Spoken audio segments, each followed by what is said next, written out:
I'm crouched in a muddy crater, boots sinking into blood-soaked dirt, trying to stuff man's insides back where they belong. He's screaming, "Emperor," that sound, and I can't even hear my own frantic prayers over the barrage pounding around us. A mortar shell lands with a teeth-rattling blast, spraying shards of rockcrete and muddy earth over my helmet. I hunch farther over the wounded trooper beneath me as debris patters down. My hands keep working, slippery with blood, feeling for the severed artery somewhere in the mangled mess of his belly. The air stinks of burning promethium and charred flesh, a stench that clings to the back of my throat. They never put this in the recruitment pamphlet. "Just hold on, damn it," I mutter, not sure if I'm talking to him or to myself.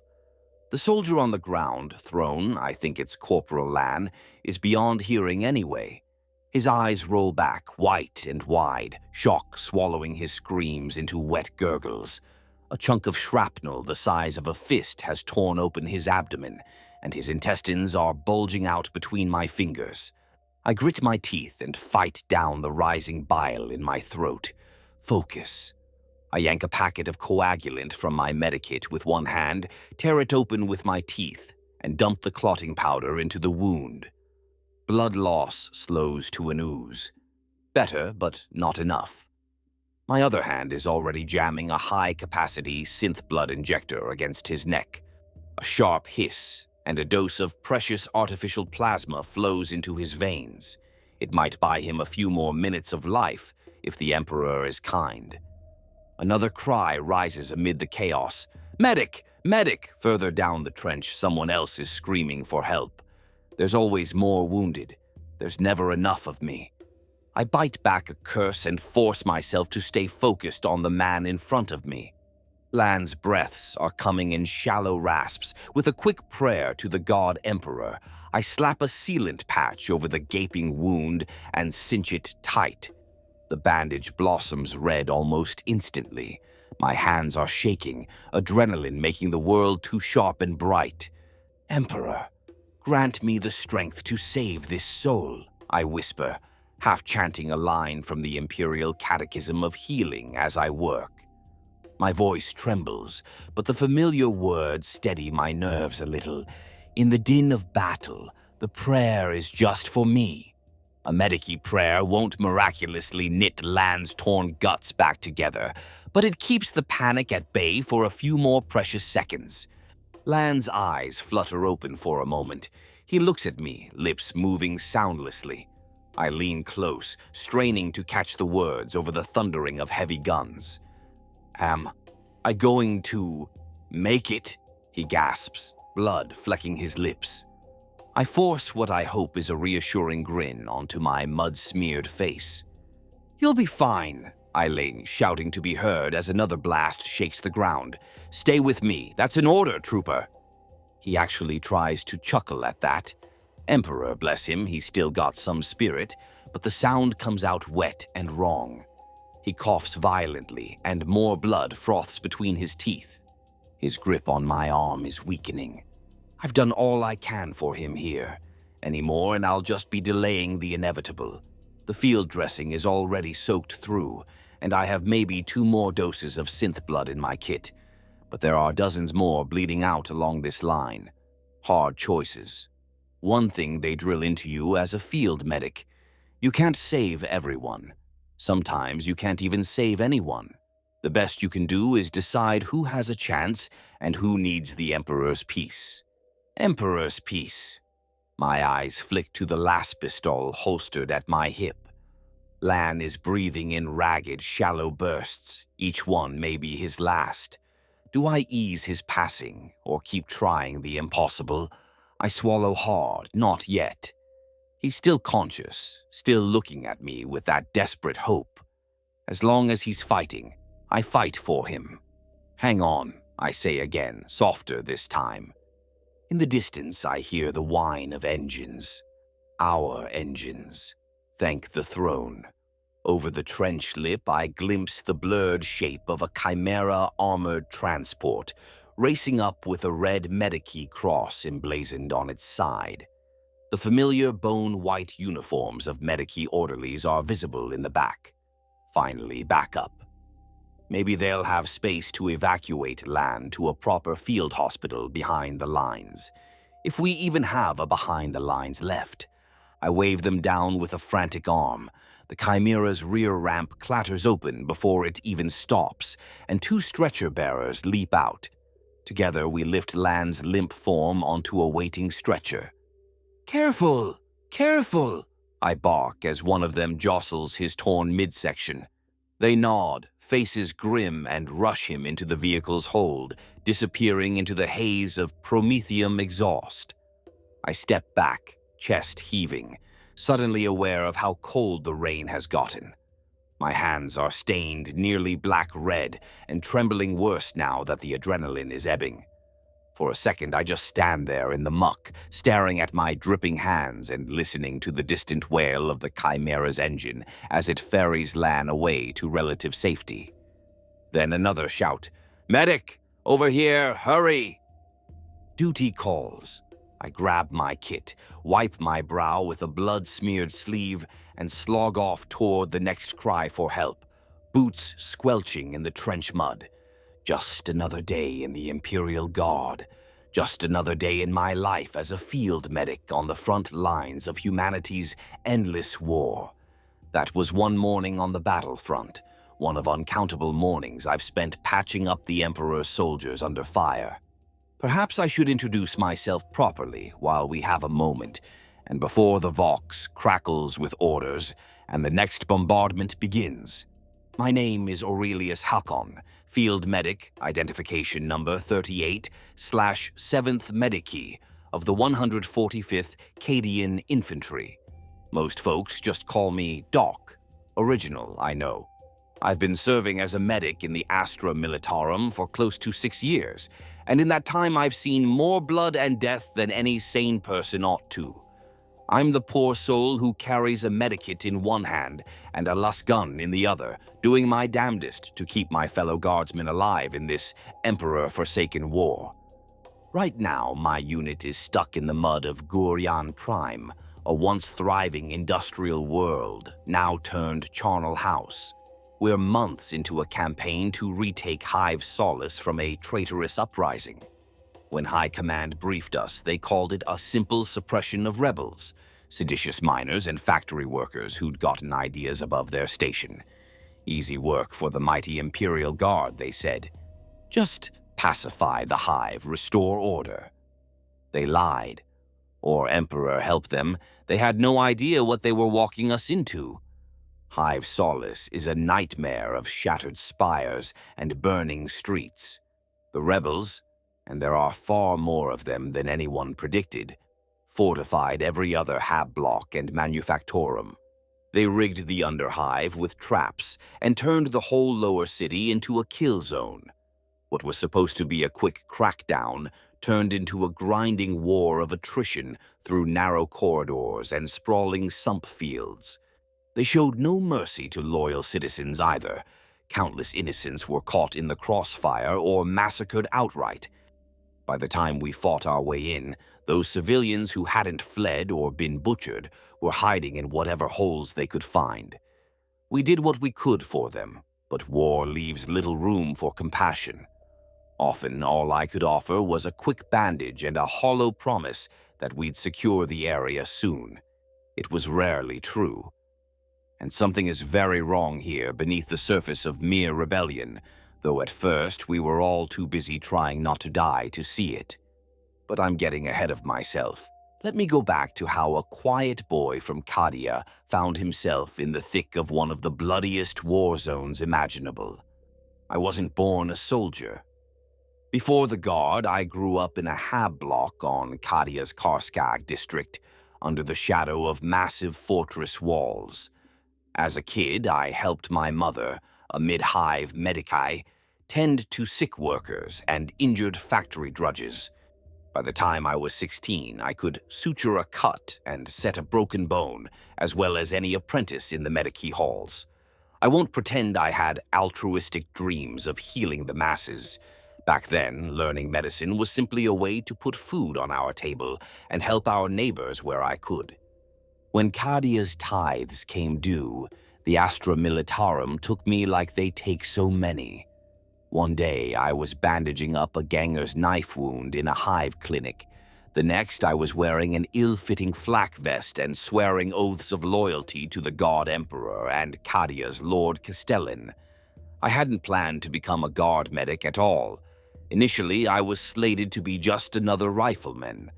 But during basic training, our drill sergeant saw me splint a fellow cadet's arm after a nasty fall on the assault course. Next thing I knew, I was reassigned to combat lifesaver training. Apparently, they figured a half-trained medic was better than none. Combat medic training was a special kind of hell. Imagine all the usual physical torments of boot camp. Forced marches, live fire exercises, drill instructors screaming in your face. Then add memorizing thick tomes of anatomy, battlefield triage protocols, and medici liturgies by the flicker of a failing loom globe at 2 a.m. each night. They taught me how to stitch a wound with trembling hands while explosions shook the ground around me. They taught me how to mix combat stims and analgesics from whatever I could scrounge in the field. They taught me the fastest way to sever a gangrenous limb. Tourniquet high, cut clean through the joint, cauterize with a hot knife, and try not to vomit in your rebreather mask while doing it. Most importantly, they drilled into me the catechisms of the Medici, prayers to the God Emperor for steadiness, for compassion, for the will to do what must be done. I pray to slow the blood and staunch the wound. I must have chanted that 1,000,000 times over while learning to calm a bleeding soldier and calm myself, truth be told. Did those prayers actually help? Who knows? In the Guard, faith and skill often blur. You use whatever keeps you going. After training, I was shipped out to join the 145th Cadian as their newest medic. We deployed in one war zone after another, chasing orc warbands through the swamps of Viridian Prime, garrison duty on the frozen moon of Pelene, but nothing compared to the meat grinder that awaited us here on Gurian Prime. We arrived on Gurian Prime about a standard year ago. I remember stepping off the Valkyrie transport onto ash-gray soil, thinking the whole place looked dead even then. The sky was a dirty orange from the manufactorum fumes pouring out of the hive's stacks. We could hear distant gunfire echoing from the direction of Hive Solace, even as we formed up on the landing field. Not a good sign. Our regiment made camp in an abandoned Promethium refinery 10 kilometers from the hive walls. Those first few nights we slept under broken pipelines and rusting gantries, listening to artillery rumbling day and night like a distant storm. I busied myself checking and rechecking my supplies, bandage rolls, coagulants, antitoxins for chemical exposure, even the few precious vials of spook, combat stimulant, in my kit. All the little tools that might keep a man alive. I had this nervous habit of patting my medikit every so often to make sure it was still there. It felt like a talisman of life in a sea of looming death. We were thrown into the fighting almost immediately. The 145th split into companies and moved on the hive's outer defense ring. That's when reality hit me in the face like a trench shovel. Within the first week, I had treated dozens of wounded, many of them friends I'd been laughing with in the mess the day before. And some I couldn't help at all. I quickly learned the unspoken truth of being a guard medic. Do everything you can, but sometimes the Emperor's peace is the only mercy you can give. The first time I had to administer it was during those initial battles in the hive outskirts. A skirmish in a shattered hab block against well-dug-in rebel PDF. A sniper put a last round clean through the gut of a kid from 3rd Platoon named Sivan.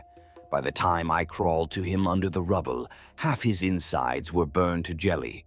He was screaming for his mother. Thrown, he couldn't have been older than 17. a year younger than me at the time. I did what little I could, pressed a dressing on the wound, gave him a shot of painkiller. He grabbed my flak coat, begging me not to let him die. I lied to him too, told him he'd be okay. We both knew the truth. In the end, following protocol and swallowing my tears, I recited the Emperor's benediction over him and gave him an overdose of morphia strong enough to stop his heart. I stayed with him, watched the light fade from his eyes, and hoped he found peace in the Emperor's arms. Then I had to move on because there were 20 more civils bleeding in the rubble and only one of me. That night I couldn't sleep. I sat under a cracked plascrete wall with my medikit in my lap, staring at my blood-stained hands, wondering if I'd done right by that boy. Our platoon sergeant, old Jaron Hale, found me there. He didn't say much, but he put a tin cup of recaf in my hands and patted my shoulder. "You did what you had to, Doc," he said gruffly. "That's more than most can say." Sometimes I think those were the kindest words anyone's ever spoken to me. Since then, I've lost count of how many soldiers I've watched die, despite my best efforts. You'd think it would get easier. It hasn't. Emperor willing, it never will. The day it becomes easy is the day I've lost any shred of humanity I have left. But I have gotten faster, more hardened, perhaps. I work quickly now. My hands don't shake as much in the moment. The screams, the blood, the horrific sights that used to turn my stomach.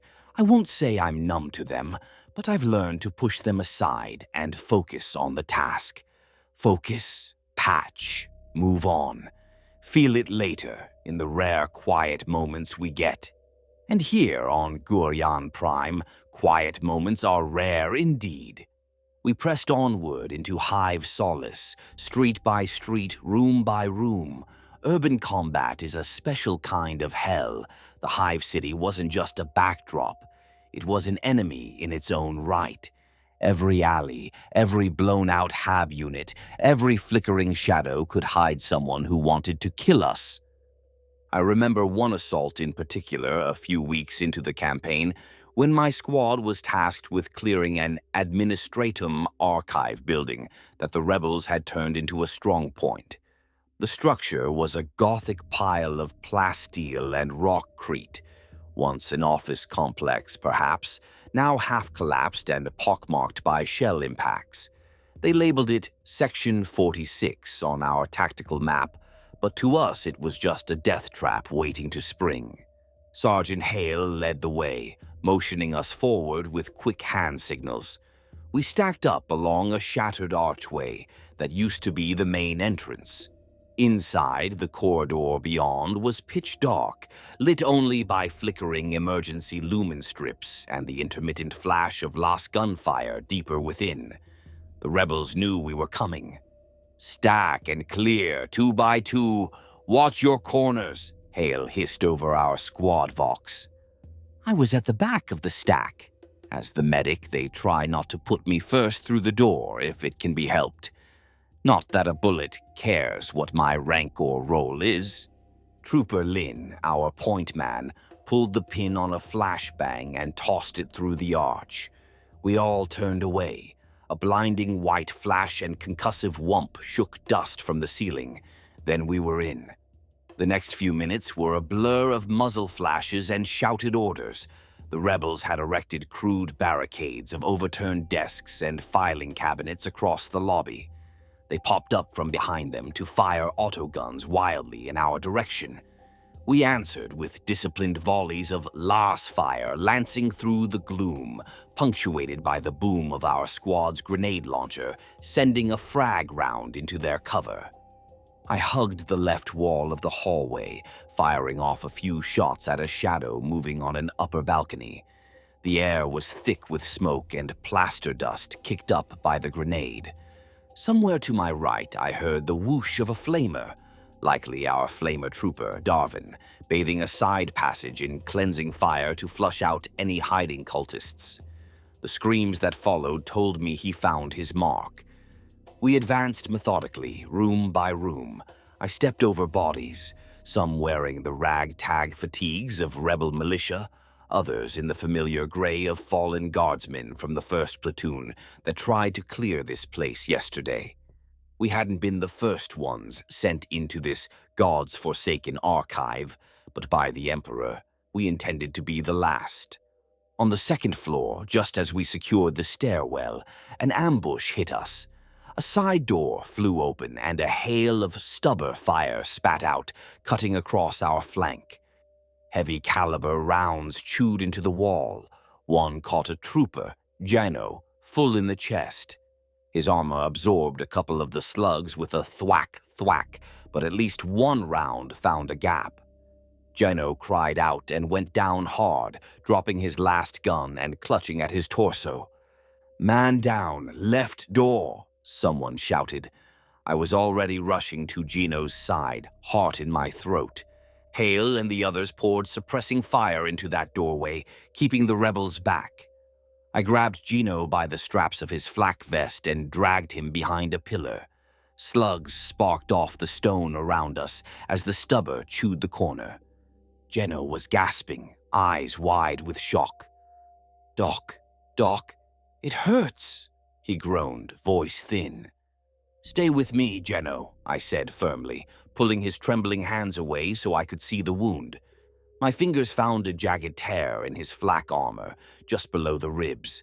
Blood was welling out, warm and thick. Probably a punctured kidney or nicked an artery. Internal bleeding for sure. Gritting my teeth, I shrugged off my lasgun so it wouldn't clatter in my way and tore open Gino's tunic. A nasty exit wound oozed in his lower back. Not good, but maybe survivable if I worked fast. I grabbed a synth blood injector from my kit and jammed it into his arm. The device whirred, pumping fluid into his veins to keep his blood pressure up. All the while, lasfire and stubber rounds were trading just meters away. Our squad pushed into the side room to clear it. Grenades went off, men screamed. I tuned it out. Gino was my battle right now. "Just a scratch, trooper. You'll be back on your feet in no time," I lied with a wink as I worked. He tried to laugh but coughed up blood instead, crimson drooling down his chin. Emperor preserve him. He knew it was bad, and so did I.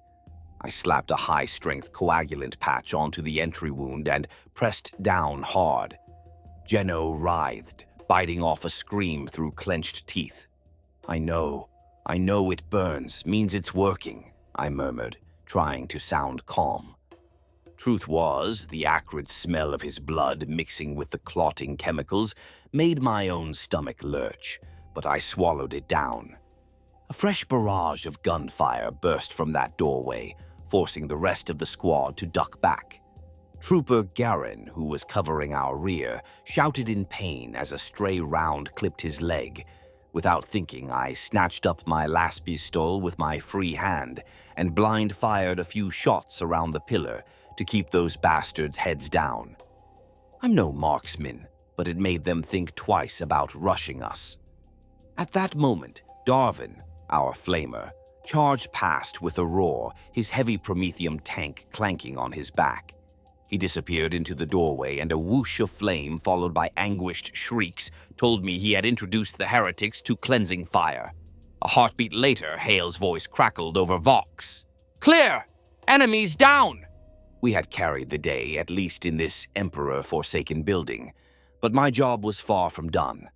Garin limped over, cursing and favoring his bloodied calf. "It's just a scratch, Doc." "See to Gino first," he insisted through gritted teeth. Stubborn as always, his leg had a through-and-through hole the size of a finger, bleeding like a leaky faucet. But he was right. Gino was worse off. With the fighting in Section 46 subsiding, the rest of the squad spread out to secure the area and radio for reinforcements. I focused on Gino. His breathing was shallow and rapid, classic shock. The synth blood and clot patch had slowed the hemorrhaging, but he needed real surgery soon, or he'd bleed out internally. Sergeant Hale stomped over, reloading his last gun with a fresh power pack. "How is he?" His tone was brusque, but I could see the concern in the tightness around his eyes. "Bad. He needs evac to the rear lines ASAP if he's going to live," I answered, still packing gauze around Gino's wounds and stabilizing him as best I could. Hale gave a curt nod and keyed his comm bead. "Command, this is Eagle Squad. We have heavy casualties, one critical in Section 46. Strong point secure. Requesting medevac and relief. Over." As we waited for a transport, either a Chimera or Valkyrie, whichever command could spare, I kept working on Gino, monitoring his vitals. He faded in and out, occasionally moaning. To keep him focused, I pulled out a LHO stick from my pouch, against regulations, but who cared, and lit it for him, then pressed it between his lips. Normally, I'd never let a patient smoke. Terrible for the lungs, you know. But out here, a bit of familiar comfort can do wonders. Geno gave me a weak, grateful grin and took a shaky drag, which promptly made him cough, but at least he was breathing a bit easier afterward. Moments like that, oddly tender amid the carnage, are what keep you human. While hunkered down waiting for evacuation, I took stock of the squad. Garen's leg was bandaged tightly. He'd be fine after a day's rest and a shot of sin skin to seal the wound. Darwin was miraculously unscathed except for some singed eyebrows. I saw him scraping charred bits of Rebel off his flamer nozzle with an irritated expression. Lynn and another trooper, Merrick, were policing weapons and checking the bodies for intel or usable ammo. Sergeant Hale stood by a half-shattered stained glass window keeping watch.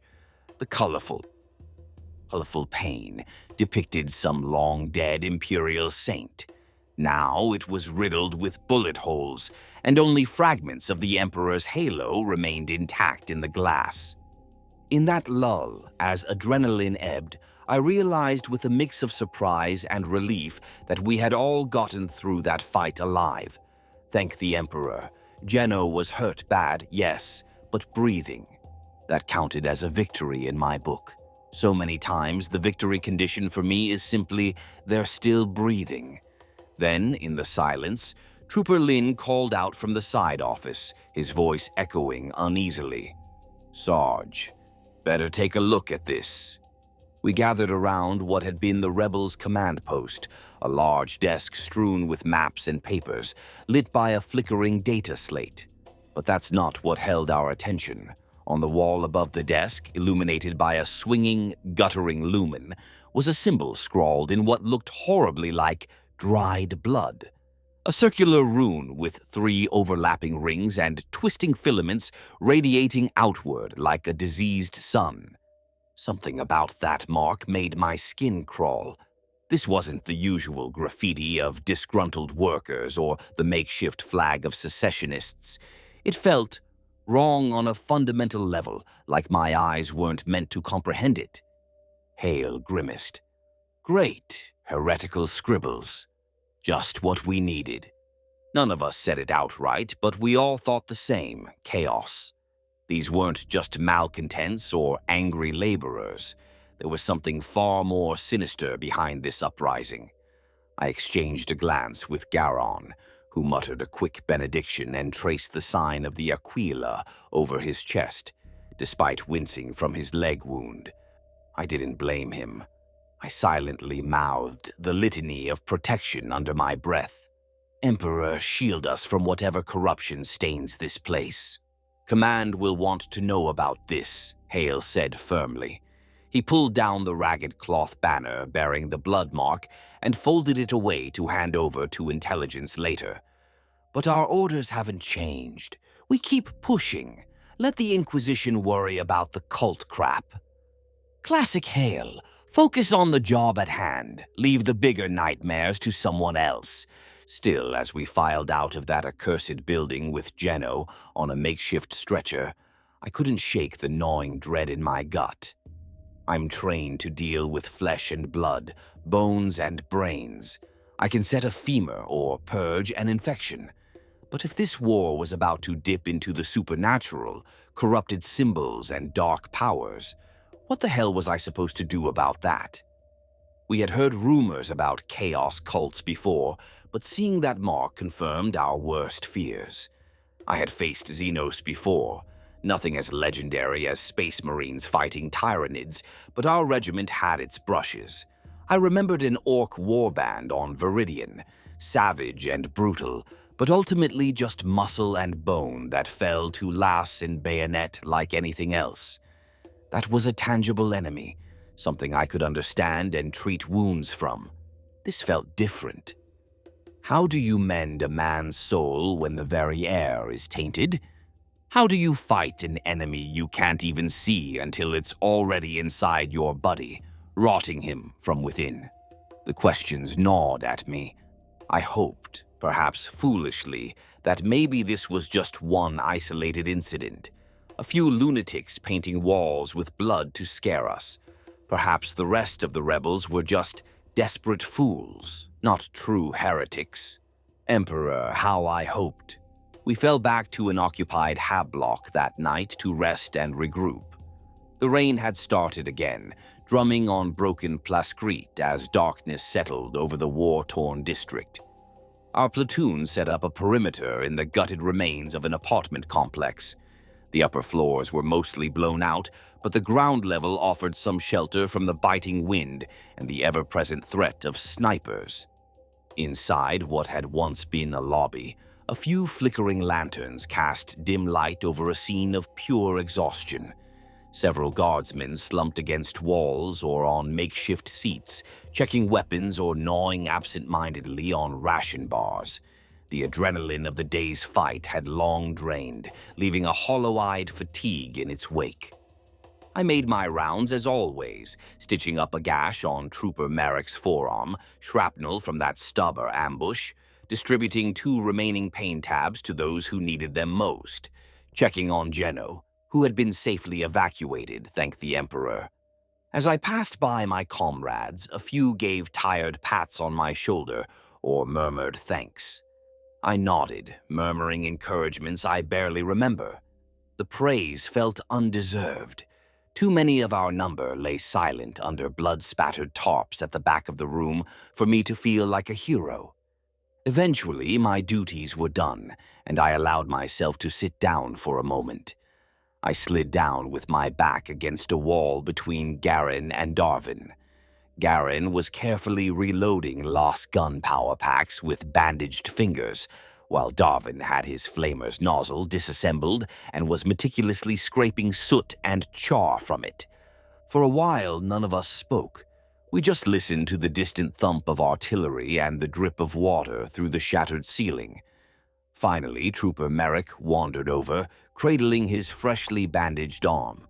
He was one of the younger lads, couldn't be more than 19, with a scraggly attempt at a goatee and eyes that hadn't quite lost all their youthful shine despite everything. "How's the arm?" I asked him quietly as he sank down beside us. He managed to grin. "Just a scratch, Doc. Your stitches are a work of art." He flexed his fingers a bit and nodded appreciatively. Then, with a furtive glance around, Merrick produced a small metal flask from inside his flak jacket. "I liberated a little something from Lieutenant Darrow's stash," he whispered conspiratorially. "Figure tonight warrants a sip, eh?" Garen raised an eyebrow. "Stealing from the lieutenant, are we, Merrick?" Merrick shrugged, though the mention of Darrow brought a shadow over his face. "Pretty sure Lieutenant Darrow's dead, Sarge. He was with 2nd Platoon in that ambush at the plaza yesterday." His attempt at nonchalance faltered. A heavy silence followed as we absorbed that news. Darrow had been a good officer. We'd drank with him just last week. Now he was another name on the regiment's casualty list. Wordlessly, Merrick unscrewed the flask and took a swig, then passed it to Garen. "To Darrow," Merrick said quietly. Garen nodded and raised the flask a little. "To Darrow." He took a gulp of the contents and hissed at the burn. With a grimace, he handed the flask to me. I sniffed the mouth. cheap amasec by the smell, but potent. "To absent friends," I murmured, tipping it back. The liquor scorched my throat and spread molten heat through my gut, but it was a welcome warmth. Darwin took it last. "Throne that hits the spot," he croaked after a swig, wiping his mouth with the back of his hand. Then he held the flask up as if making a toast to the ruined, darkened room. "To all the poor bastards who didn't make it today. We'll see you again in the Emperor's Hall." A few nearby troopers murmured agreement. "Hear, hear, and Emperor shelter them," under their breaths. For a brief moment, camaraderie and a few drops of booze lightened the weight on our hearts. As Marek tucked the now nearly empty flask away, he managed a faint smirk. "Emperor's mercy, I hate this place. Smells like a grok's pen and looks worse." "Could be worse," Darwin grunted, reassembling a piece of his flamer's nozzle. "We could be on latrine duty back at base." Marek snorted. "I'd trade in a heartbeat. Give me a mop and a bucket over rot monsters and trench foot any day." Garen chuckled softly. "Careful what you wish for. Keep talking like that and the commissar will have you charging the enemy armed with that mop." We all actually laughed at that. A low, weary laugh, but genuine. It felt almost wrong to laugh given everything, yet at the same time it felt desperately necessary.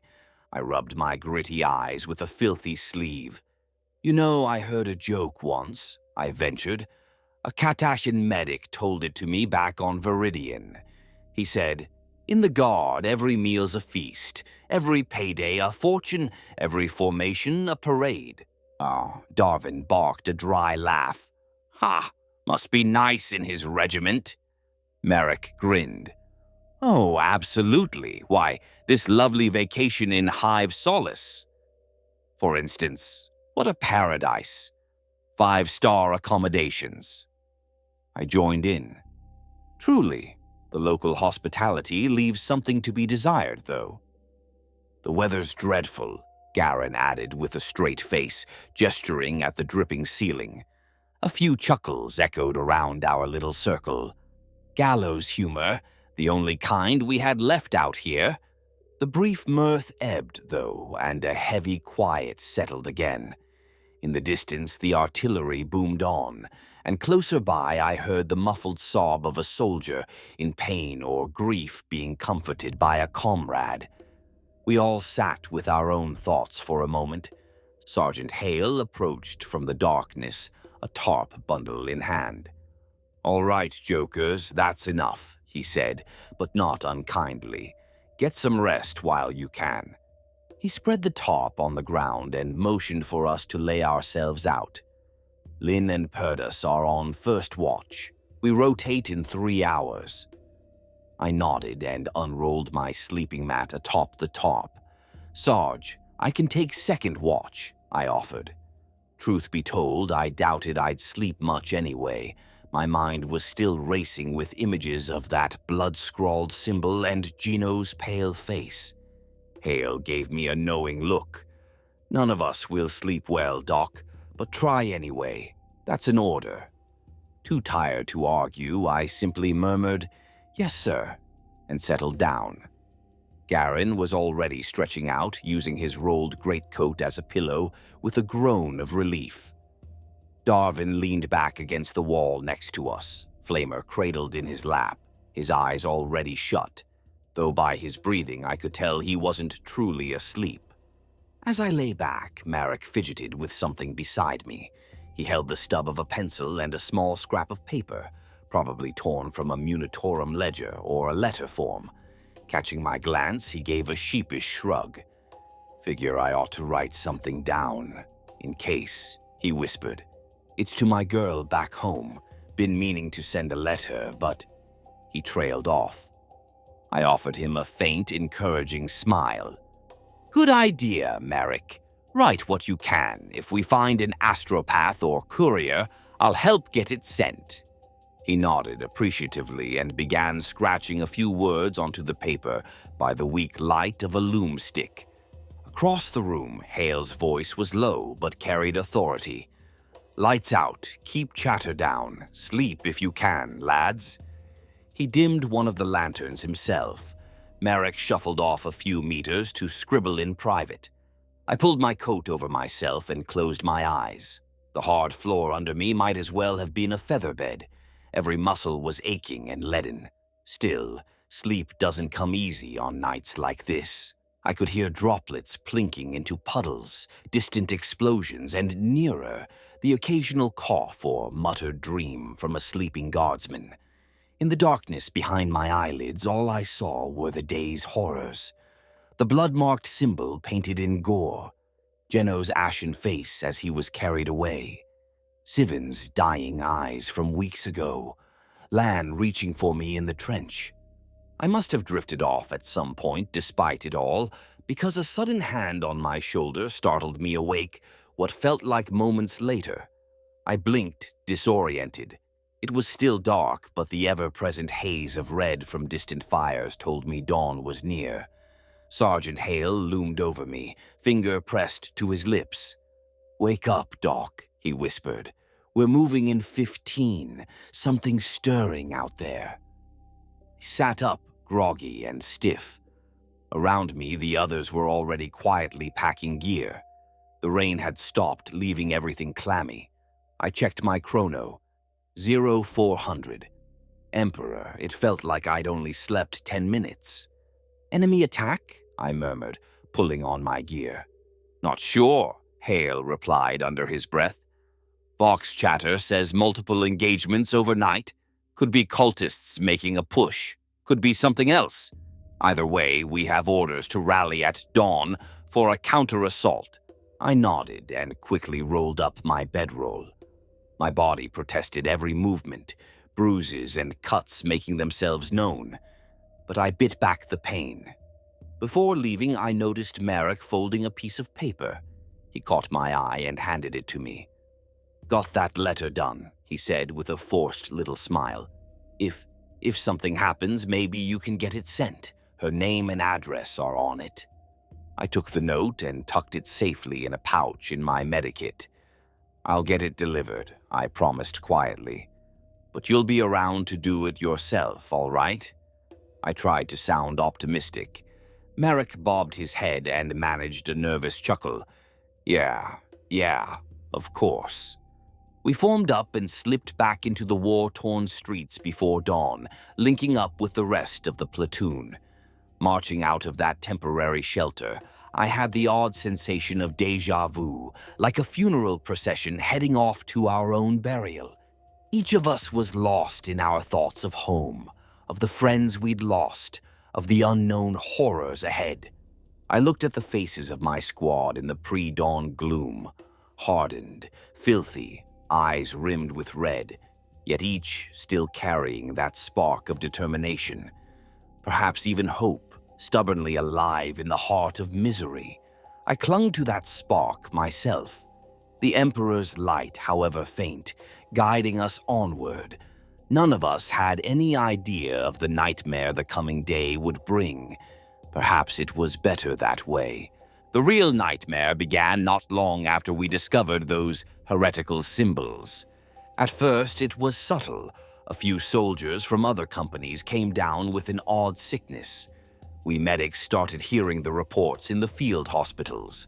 Guardsmen who should have recovered from their injuries instead developing raging fevers, their wounds turning black and suppurating with pus.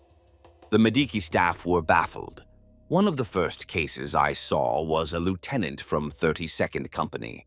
He'd taken a simple lace burn to the shoulder, clean through and through, ought to have been a straightforward recovery. But a few days later, I saw him on a cot in our aid station, delirious and babbling, the veins around the wound site bulging dark and foul-smelling pus weeping through his bandages. Despite our best efforts, he was dead by nightfall, his skin mottled a swollen gray and his lips black as pitch. None of us had seen anything like it. We burned his body, half convinced it was some kind of toxic chemical exposure or off-world virus he'd picked up. Then more cases appeared, a dozen in a week, scattered across different platoons. Guardsmen who had been injured in battle and even some who hadn't. It made no sense, until it was too late for sense to matter. I was on duty during the night when everything truly went to hell. We had set up a makeshift field hospital in the shell of an old manufactorum.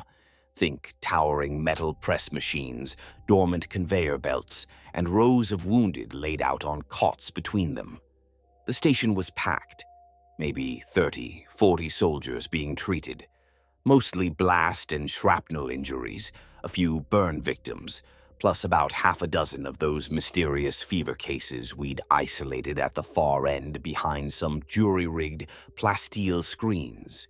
It was well past midnight, illumination low.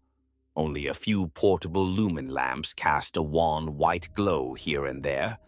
I was at Trooper Garen's side, tightening the tourniquet on his leg stump. Yes, stump. Earlier that day, an IED had caught him. I'd had to take his lower leg off after the infection from yesterday's bullet went necrotic. Despite everything, Garen was stable for now, propped up on a cot, and even cracking dark jokes through his pain. The man was irrepressible. I remember he was in the middle of teasing me. "Maybe I just wanted a bionic foot upgrade, Doc," he said with a weak grin, when a commotion erupted at the quarantine area across the room. Private Celine was one of the fever patients, a sturdy hive worker's daughter who'd been in 4th Squad. She'd gotten into a scrap with a rebel a few days prior and come out with a nasty human bite on her forearm. We'd cleaned it and thought nothing more, until she collapsed with a fever of 104 that morning. Now she was behind the screen, thrashing and moaning on her cot. 2 orderlies hurried over to hold her down and check her restraints. I glanced that way while finishing a bandage on Garen. Suddenly, Celine went dead quiet. One of the medics, Corporal Farron, leaned in to check her pulse. In the dim light, I saw Celine's eyes snap open, milky white, no iris, no pupil. In that instant, she lunged up with a feral snarl that did not sound remotely human. Before Farron could recoil, she sank her teeth into his cheek and tore. Farron's scream was like nothing I'd heard, a gurgling, high-pitched shriek as he fell back, clutching his face. All hell broke loose. Farron staggered away, blood pouring between his fingers, where half his cheek was bitten off. Celine, or what used to be Celine, rose from her cot, ripping free of the IV lines and leather straps like they were paper. The other orderly panicked and shoved her, sending her crashing into a metal instrument table. "Emperor, help us!" She got back up without even flinching, a chunk of Farron's flesh still hanging from her lips. I heard more screams from behind the partition, wet, guttural screams and a horrible chorus of moans. The other fever patients, by terror, they were changing too. We had 4 others back there, 2 wounded troopers and a pair of local PDF scouts. I could only catch glimpses through the gap in the plasteel barrier, but I saw shapes convulsing, writhing off their cots. One let out a long, low mooan that raised every hair on my body. For a heartbeat, I was frozen in place. This couldn't be real. This was like some underhive horror story, not a battlefield hospital. Then one of them shambled around the end of the barrier, a guardsman by the uniform, but his head lolled at an impossible angle, neck clearly broken, and yet he was walking. Eyes filmed over, skin gray-green and peeling. He emitted a hungry hiss when he saw the cluster of us in the main area and started toward a wounded man on a cot. "Emperor, preserve us," I breathed, my mind finally caught up with reality. "Zombies! We have fracking zombies!" The shout rang through the manufactorum, chaos-fueled plague, the curse of unbelief. Whatever name you give it, it was happening right in front of us. Panic erupted. Some of the wounded on their cots started screaming or trying to crawl away despite their injuries. Medics and orderlies fumbled for weapons. A few of the walking dead were now stumbling out from behind the screen, slipping through or around the barrier. I saw one, a soldier whose entire midsection was a gaping, blackened cavity, lurch onto a nearby patient and begin tearing at his throat with broken fingernails. The poor man shrieked as arterial blood sprayed. A nurse fired her last pistol wildly, red beams searing into another advancing corpse, but it hardly slowed the thing. I drew my own sidearm, hands shaking but instincts kicking in. A shambling figure in a tattered guard uniform. Emperor, I recognized the face. It was Trooper Colmar, one of the lads we'd tagged as earlier that day after we found him with his throat ripped out. Colmar's corpse came right at us, dragging one foot, half his neck missing. I raised my last pistol and put a shot square into his chest. The ruby bolt burned a smoking hole straight through him, and he kept coming, dead eyes fixed on me. Beside me, Garen had propped himself up on his cot, despite his missing leg. He grabbed a fallen lasgun and, with impressive calmness, let off a burst at Colmar. The full auto spray blew apart the corpse's knee and thigh. That did the trick. Colmar collapsed to the ground, one leg gone, still clawing at the air but unable to stand. I stepped forward and, whispering an apology to whatever remained of the man, fired a last round directly through his skull. The body finally went still, half its head a charred ruin. "Doc, behind you!" Garen shouted hoarsely. I spun just in time. Celine, the thing that had been Celine, was charging at me, Farron's blood smeared across her chin. Her eyes were blank and she was fast. I barely had time to get my arms up before she was on me, knocking me backward. We fell hard to the concrete floor, her on top of me. Her jaws snapped inches from my face, making a horrific clicking sound as her broken teeth gnashed, desperate to bite. I jammed my forearm under her chin, straining to keep those teeth away from my throat. Emperor, she was strong, obscenely strong, as though she didn't feel any restraint or pain. She snarled and thrashed, her fingers turned into curved claws, scrabbling at my sides. I felt white-hot pain as nails raked across my hip, finding the gap where my flak vest had ridden up. I yelled in terror and fury, adrenaline surging. In a surge of strength, I managed to twist and roll, throwing her off me for a second. My hand found something solid on the floor, an Auspex unit someone had dropped, and I swung it with all my might into Celine's skull as she lunged again. Crack! It hit hard, caving in part of her temple. She hissed and faltered, but unbelievably she didn't go down. Suddenly, a jet of flame roared over my shoulder, engulfing Celine in an eruption of promethium fire. I scrabbled back on my hands and rear, heat washing over me.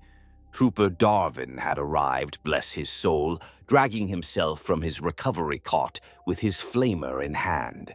He bathed Celine in flaming death, the roar of the weapon deafening in the enclosed space. Her screeches turned into an unearthly wail as she flailed, skin blackening and blistering in the inferno. Within moments, she was a thrashing silhouette in the fire, and then she went down, still twitching as flames consumed her. Darwin didn't stop. With a wordless yell, he turned the flamer on the quarantine area, spewing a wide arc of liquid fire across the remaining plague victims emerging from behind the partition. I staggered to my feet, coughing from smoke. In the hellish orange glare, I saw them, a half-dozen shapes, lit up like grotesque candles. The smell was indescribable, burning hair, melting flesh, the sweet, sickly aroma of decay being roasted. Their moans of hunger turned to shrieks of agony as the promethium did its emperor-given work. Even then, a couple of the flaming corpses continued to shamble forward a few steps, arms outstretched, before finally collapsing into smoldering heaps. In less than a minute, it was over. The Manufactorum's interior was a vision of hell, scattered fires casting dancing shadows across walls spattered with blood. Bodies lay everywhere, some still writhing in their deathly throes. The wounded man who'd been attacked on his cot was now just a torn-open carcass. Medic Farron was dead too, slumped against a pillar with his face half gone and throat ripped out. Mercifully, he hadn't risen again, perhaps because he died immediately or the infection hadn't had time. I'll never know. 3 other patients had been killed in the chaos, either devoured or shot or burned. And the creatures, the plague zombies, what remained of them was burning or blasted apart. For a long few seconds, none of us moved, as if not daring to believe it was really done. Only the crackling of small fires and the whimpers of the surviving wounded broke the silence. I panted hard, my lungs drawing in smoke-tainted air. My side throbbed where I'd been clawed, but a quick glance down showed only torn fatigues and 3 shallow slashes across my hip. Painful, bleeding, but not life-threatening. Celine's nails had raked skin, but she hadn't managed to bite me. A miracle. Darwin was hunched over, supporting himself on a crate. Flamer still clutched tight. His face was pale and slick with sweat, eyes wide with shock. "Throne, Doc, what in the name of terror was that?" he rasped, voice trembling. I wiped a splatter of someone's blood off my cheek with a shaky hand. My mind was racing, trying to process. "A plague, a chaos-born plague," I managed to say. "It's reanimating the dead, turning them into damned zombies." Saying it aloud made it real, and I almost wanted to laugh at the absurd horror of it, but it was all too real. Around us, the survivors of the attack gathered, those who could still move. A young nurse with a bite wound on her forearm was sobbing uncontrollably, staring at the bloody gash in disbelief. She knew, as did I, what likely awaited her. Her eyes met mine, brimming with tears. She shook her head in denial, trembling. "No, no, please." My throat felt thick. I knew what had to be done. Protocol was painfully clear. Anyone infected, even potentially, could not be allowed to turn. Emperor, why is it always me? I drew a fresh injector from my medikit, one of the pre-loaded ones filled with a lethal sedative, reserved for administering the Emperor's piece swiftly. She saw it in my hand and her sobbing intensified, but she nodded through her tears. Her bravery broke my heart as she rolled up her sleeve, exposing a vein for me. Darwin turned away, swearing under his breath and blinking hard, unable to watch this part. I knelt beside her, trying to steady my hands. "It will be okay," I lied softly, voice cracking. "It'll be like falling asleep. The Emperor will take you into his light." She bit her lip and closed her eyes, tears streaming down her cheeks, but she didn't pull away. I injected her quickly. In a few seconds, her breathing slowed, then stopped. Her clenched expression relaxed into a final peace. I quietly murmured the litany of the Emperor's mercy for her departing soul and closed her staring eyes. My hands lingered on her cooling arm for a moment. There was no time for proper grief, but I felt a hot tear roll down my face. Another life I couldn't save, only end. Another soul I had to send to him because I wasn't able to do anything else. At that moment, with cruel timing, reinforcements burst into the manufactorum, 6 guardsmen led by Sergeant Hale and a commissar's adjutant. They fanned in, las guns sweeping, taking in the carnage with horror and disbelief. The flicker of flames painted everything in hellish hues. Hale's gaze found me kneeling amidst bodies and flame, blood and soot smeared across my face.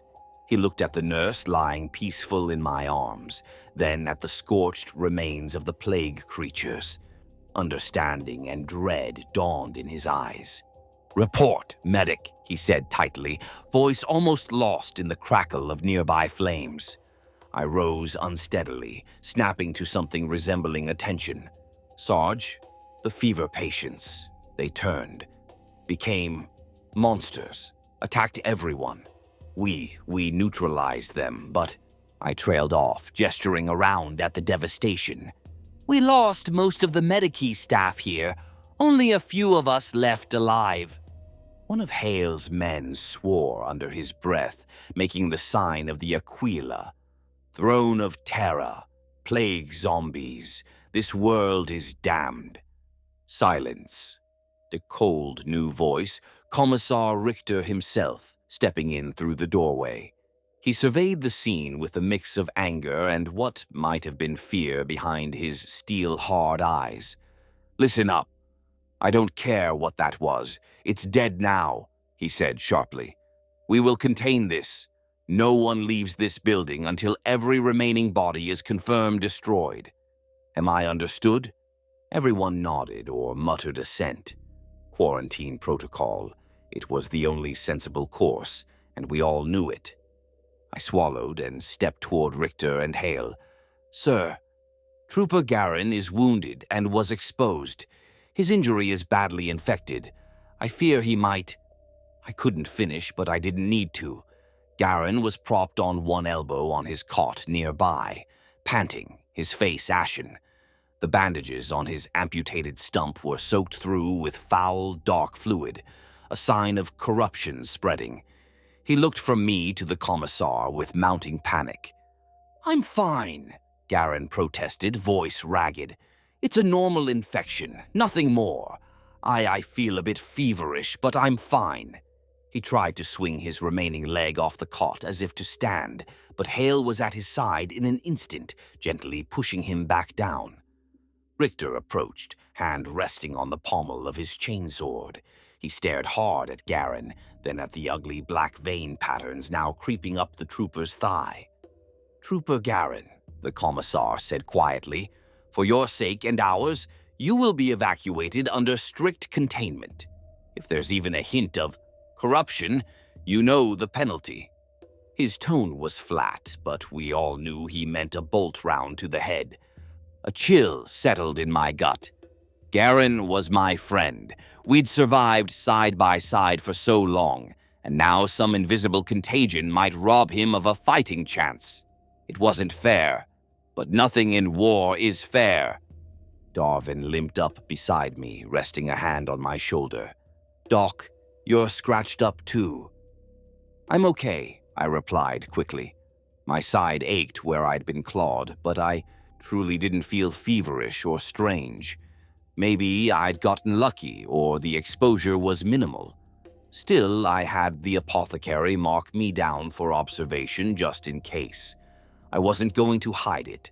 I wouldn't put my comrades at risk of me turning into a monster. Under Commissar Richter's direction, we torched every corpse in the manufactorum, friend and foe alike. The bodies of the nurse and other non-infected dead we burned as well. There was no time or facility for rites, only a swift, purifying flame. Better a clean death than to let that filth animate them afterward. We evacuated the field hospital at once. Garin and 2 other wounded who had been exposed were carefully loaded onto stretchers. The rest of us moved out in grim silence, forming a tight column as we hurried back to base under first light. I walked beside Garin's stretcher the whole way, holding his hand and whispering reassurance, even as his fever climbed and delirium set in.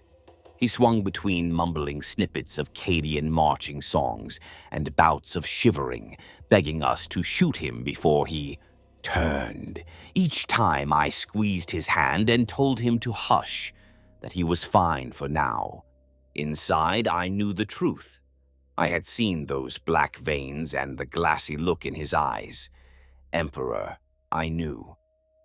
As we emerged into the muddy yard of our regimental aid post, dawn was staining the sky a sickly gray. Smoke from the hive hung overhead like a funeral shroud.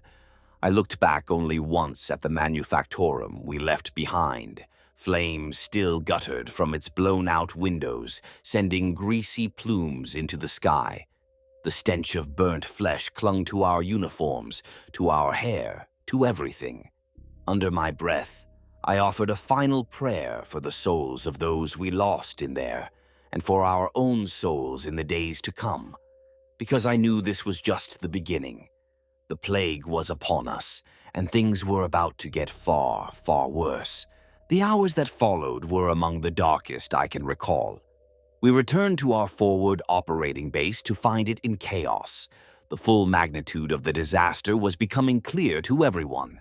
Our base was an old PDF motor pool yard, ringed by sandbags and chimera hulls. When we arrived, it looked less like a military camp and more like a field morgue. Dozens of soldiers milled about in varying states of shock and agitation. I saw a line of body bags, too many of them, laid out near the command tent. Nearby, a cluster of blood-soaked troopers sat on the ground, staring off into nothing, or weeping quietly while comrades tried to console them. The plague had struck in multiple places overnight, and it showed. Medics and priests were rushing to set up new quarantine cordons. A pall of fear hung over everyone. Soldiers whispered wild rumors that the whole hive was infected, that we were all as good as dead, that the Inquisition would purge us all. I caught more than one guardsman furtively checking himself for bites or discoloration, eyes wide with panic. We delivered Garin and the other stretcher cases to a designated quarantine tent, a repurposed storage shed at the edge of camp. Armed guards stood outside it, their expressions grim beneath their rebreather masks. Anyone remotely suspected of infection was being isolated there. I accompanied Garin inside. It was a sparse, metal-floored room with a few cots and a chemical lamp casting harsh white light. 2 other troopers were there, lying on separate cots, each guarded by a silent soldier with a shotgun at the ready. One infected man was already convulsing, strapped down tight, his skin a mass of suppurating sores. The other was unconscious or dead. I wasn't sure. I helped ease Garin onto an empty cot. His fever had worsened on the way. He was barely lucid now, muttering prayers to the Emperor between bouts of dry heaving. I poured some water into his mouth and he managed a few sips, then coughed weakly. He beckoned me closer with a trembling hand. I leaned in. "Doc," he rasped, sweat pouring off him. "If I start changing, you do it. Please." His eyes, glassy and fearful, locked onto mine. "I don't want to hurt anyone. You won't let me become one of those things, right?" My vision blurred with tears that I blinked away. I forced a tight nod. "I promise, Garin." My voice was thick, but maybe it won't come to that. Maybe the Sisters or the Inquisition have a cure. He managed the ghost of a grin, though his teeth were stained with blood. "Always bad liar, Doc." A spasm of pain crossed his face and he groaned. I quickly checked the bandage on his leg. It was soaked through with black, foul-smelling ichor. The corruption was spreading fast. I had to bite the inside of my cheek hard to maintain composure. "I'll stay with you," I said softly. Garin grimaced, shaking his head. "No. You've got a mission yet." He struggled to breathe. "Just make it quick when it's time, okay?" I opened my mouth to respond, but no words came. I simply clasped his hand.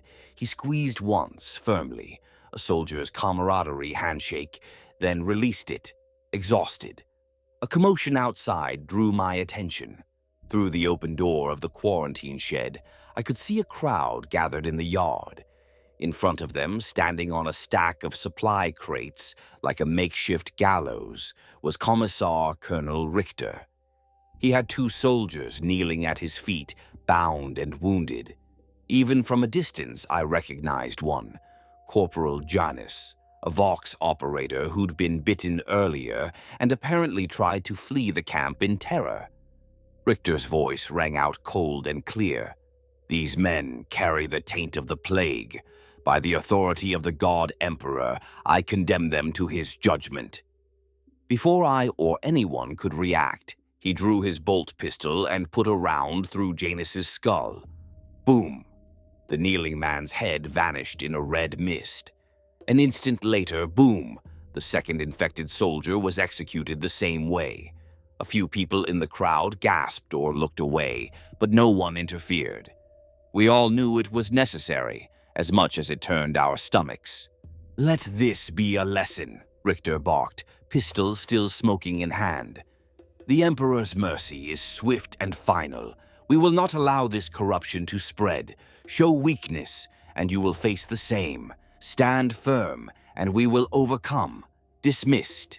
He stepped down, and attendants moved in with flamers to burn the two fresh corpses without ceremony. I clenched my jaw, stomach churning at the brutal sight, and turned back to Garen. He had mercifully drifted into a semi-conscious stupor, perhaps spared witnessing that. Moments later, Sergeant Hale entered the quarantine tent, followed by an ashen-faced Sister Hospitaller, Sister Emmanuel, who had been attached to our regiment. She had a blood-soaked bandage around her midsection. I realized she must have taken a hit or bite in the Undercroft fight, but kept going. The sister carried a censer billowing incense and was quietly reciting prayers of warding. Hale had a data slate in hand and looked grim. "Doc," he said quietly to me, nodding toward the door. "Command briefing in 5. Colonel's orders. They want you there." His eyes flickered to Garen on the cot, then back to me. He didn't ask the obvious question. I glanced at Garen, who was now murmuring deliriously, eyes closed. He didn't have long. Perhaps minutes, perhaps an hour at most, before the inevitable. "Sarge, I should stay, I..." Hale shook his head firmly. "They need you, Hakon. This plague. None of us have seen its like. High Command wants every senior medic and officer's input." His voice softened. "Sister Emmanuel and I will watch him." The sister stepped forward and placed a gentle hand on my arm. "Go, child, share what you have witnessed. It will help us purge this horror." Her face was drawn but compassionate. I noticed she had a vial of sanctified morphia ready in her other hand, perhaps intending to use it on Garen if needed, to spare him suffering. It was some comfort, at least, that he wasn't alone. I gave Garen's shoulder a final squeeze. "The Emperor is with you, brother," I whispered. Whether he heard, I couldn't tell. Then I forced myself to leave my friend and follow Hale into the yard. My hands were balled into fists, nails digging into my palms. But I had a job to do. I had to compartmentalize. Rage and grief later. Duty now. We headed toward the central command tent where a crowd of officers, sergeants, and specialists were gathering.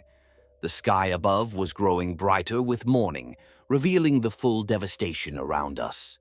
The hive skyline was jagged with broken spires. Columns of smoke rose from dozens of points. Distant gunfire and explosions echoed. Sporadic fighting still ongoing. And an unnatural hush seemed to hang in the air, as if the world itself was holding its breath after the night of horror.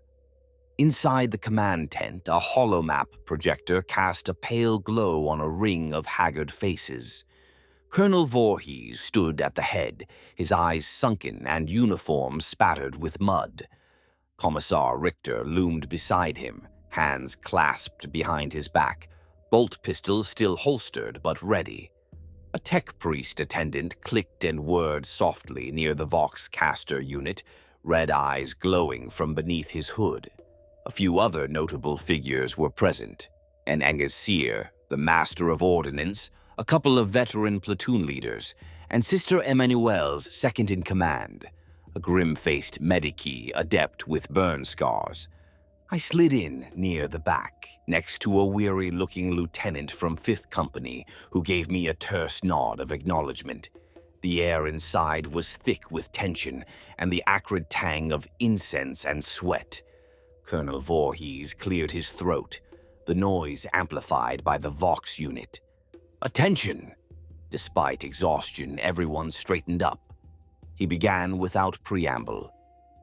I will be frank, the situation is dire. As many of you already know, we are facing a virulent contagion of chaos origin, the so-called plague zombies. He practically spat the words. Overnight, we lost nearly 60 guardsmen to infection and attacks. Many more are potentially exposed. Whole platoons in the lower hive have gone silent. His voice was heavy, each sentence landing like a hammer. A ripple of shock and grief passed through those assembled. 60 lost in a single night without a pitched battle, just snuffed out by disease. Emperor! Voorhees continued, raising his voice. Astropathic contact has been made with Segmentum Command. The Inquisition is aware of our situation. He paused, and I saw his jaw clench. They have ordered a full quarantine of Gurion Prime. The Navy's orbital fleet has authority to commence sterilization of Hive Solace via bombardment if we cannot contain this affliction. That hit like a punch to the gut. Sterilization. Orbital bombardment. It meant they were willing to wipe the entire hive, possibly the entire planet, off the map to stop this plague. My mouth went dry. A few people around the table exchanged alarmed glances or murmured curses. Commissar Richter stepped forward, eyes blazing. However, he said, we have one shot at avoiding such an outcome. He nodded to the tech priest by the Vox, who pressed a rune on the hololith.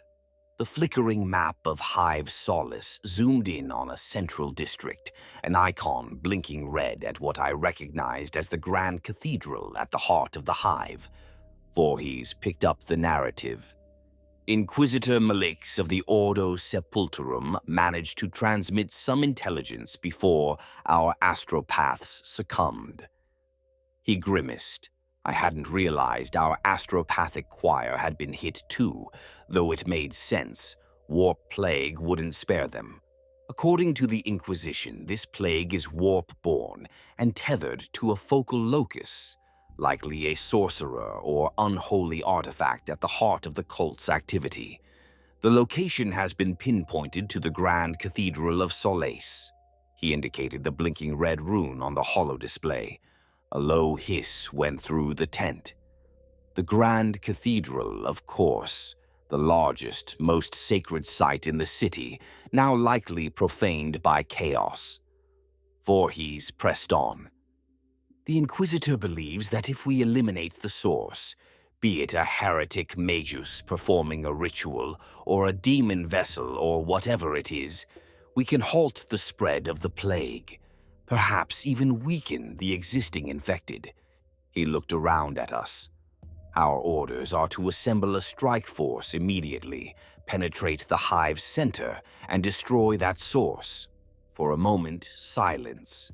It was a tall order, to say the least. The hive center was deep in enemy-held territory, possibly swarming with Emperor knew how many cultists and plague zombies. And they wanted a small team to go in, because, let's face it, we didn't have the manpower for anything larger anymore. Lieutenant Salvatore from 5th cleared his throat. Sir, how are we to get through the hordes? We barely have 2 companies of healthy troops left, and maybe a dozen functioning vehicles. Voorhees nodded grimly.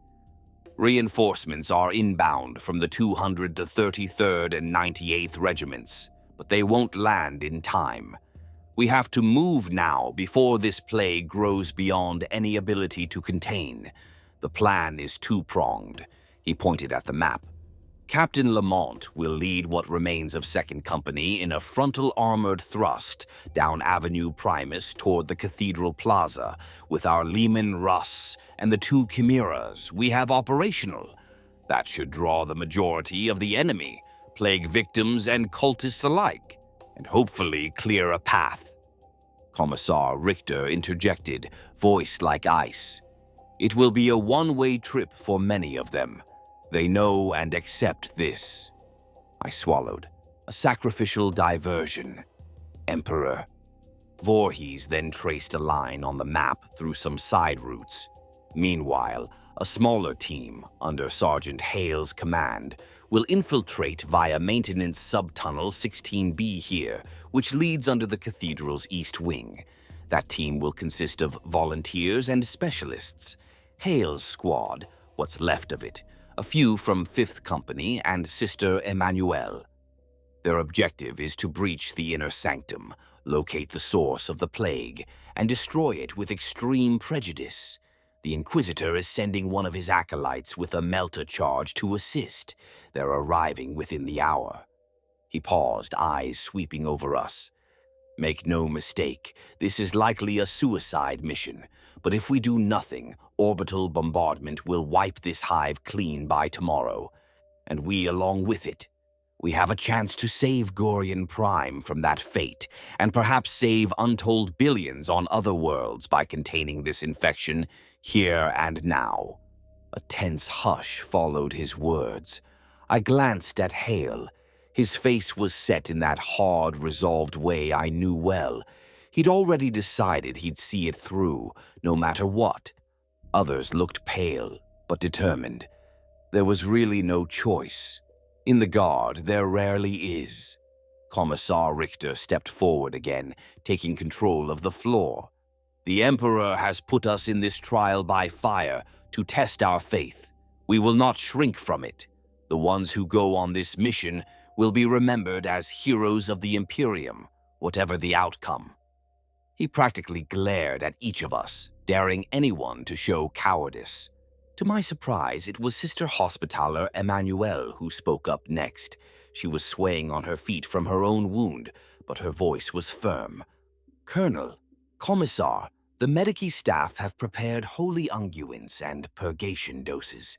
We'll administer them to the strike team to slow any infection if exposed. We stand ready. Voorhees inclined his head respectfully.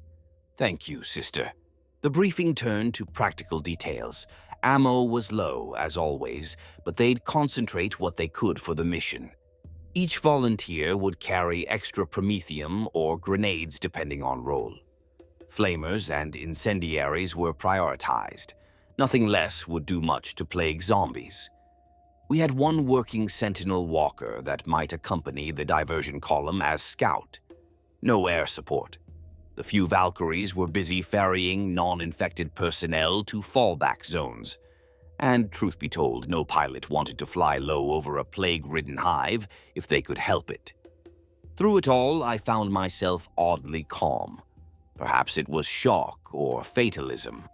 I'd just seen the worst nightmare imaginable. My best friend was likely dying or dead behind me. At that point, fear had taken a back seat.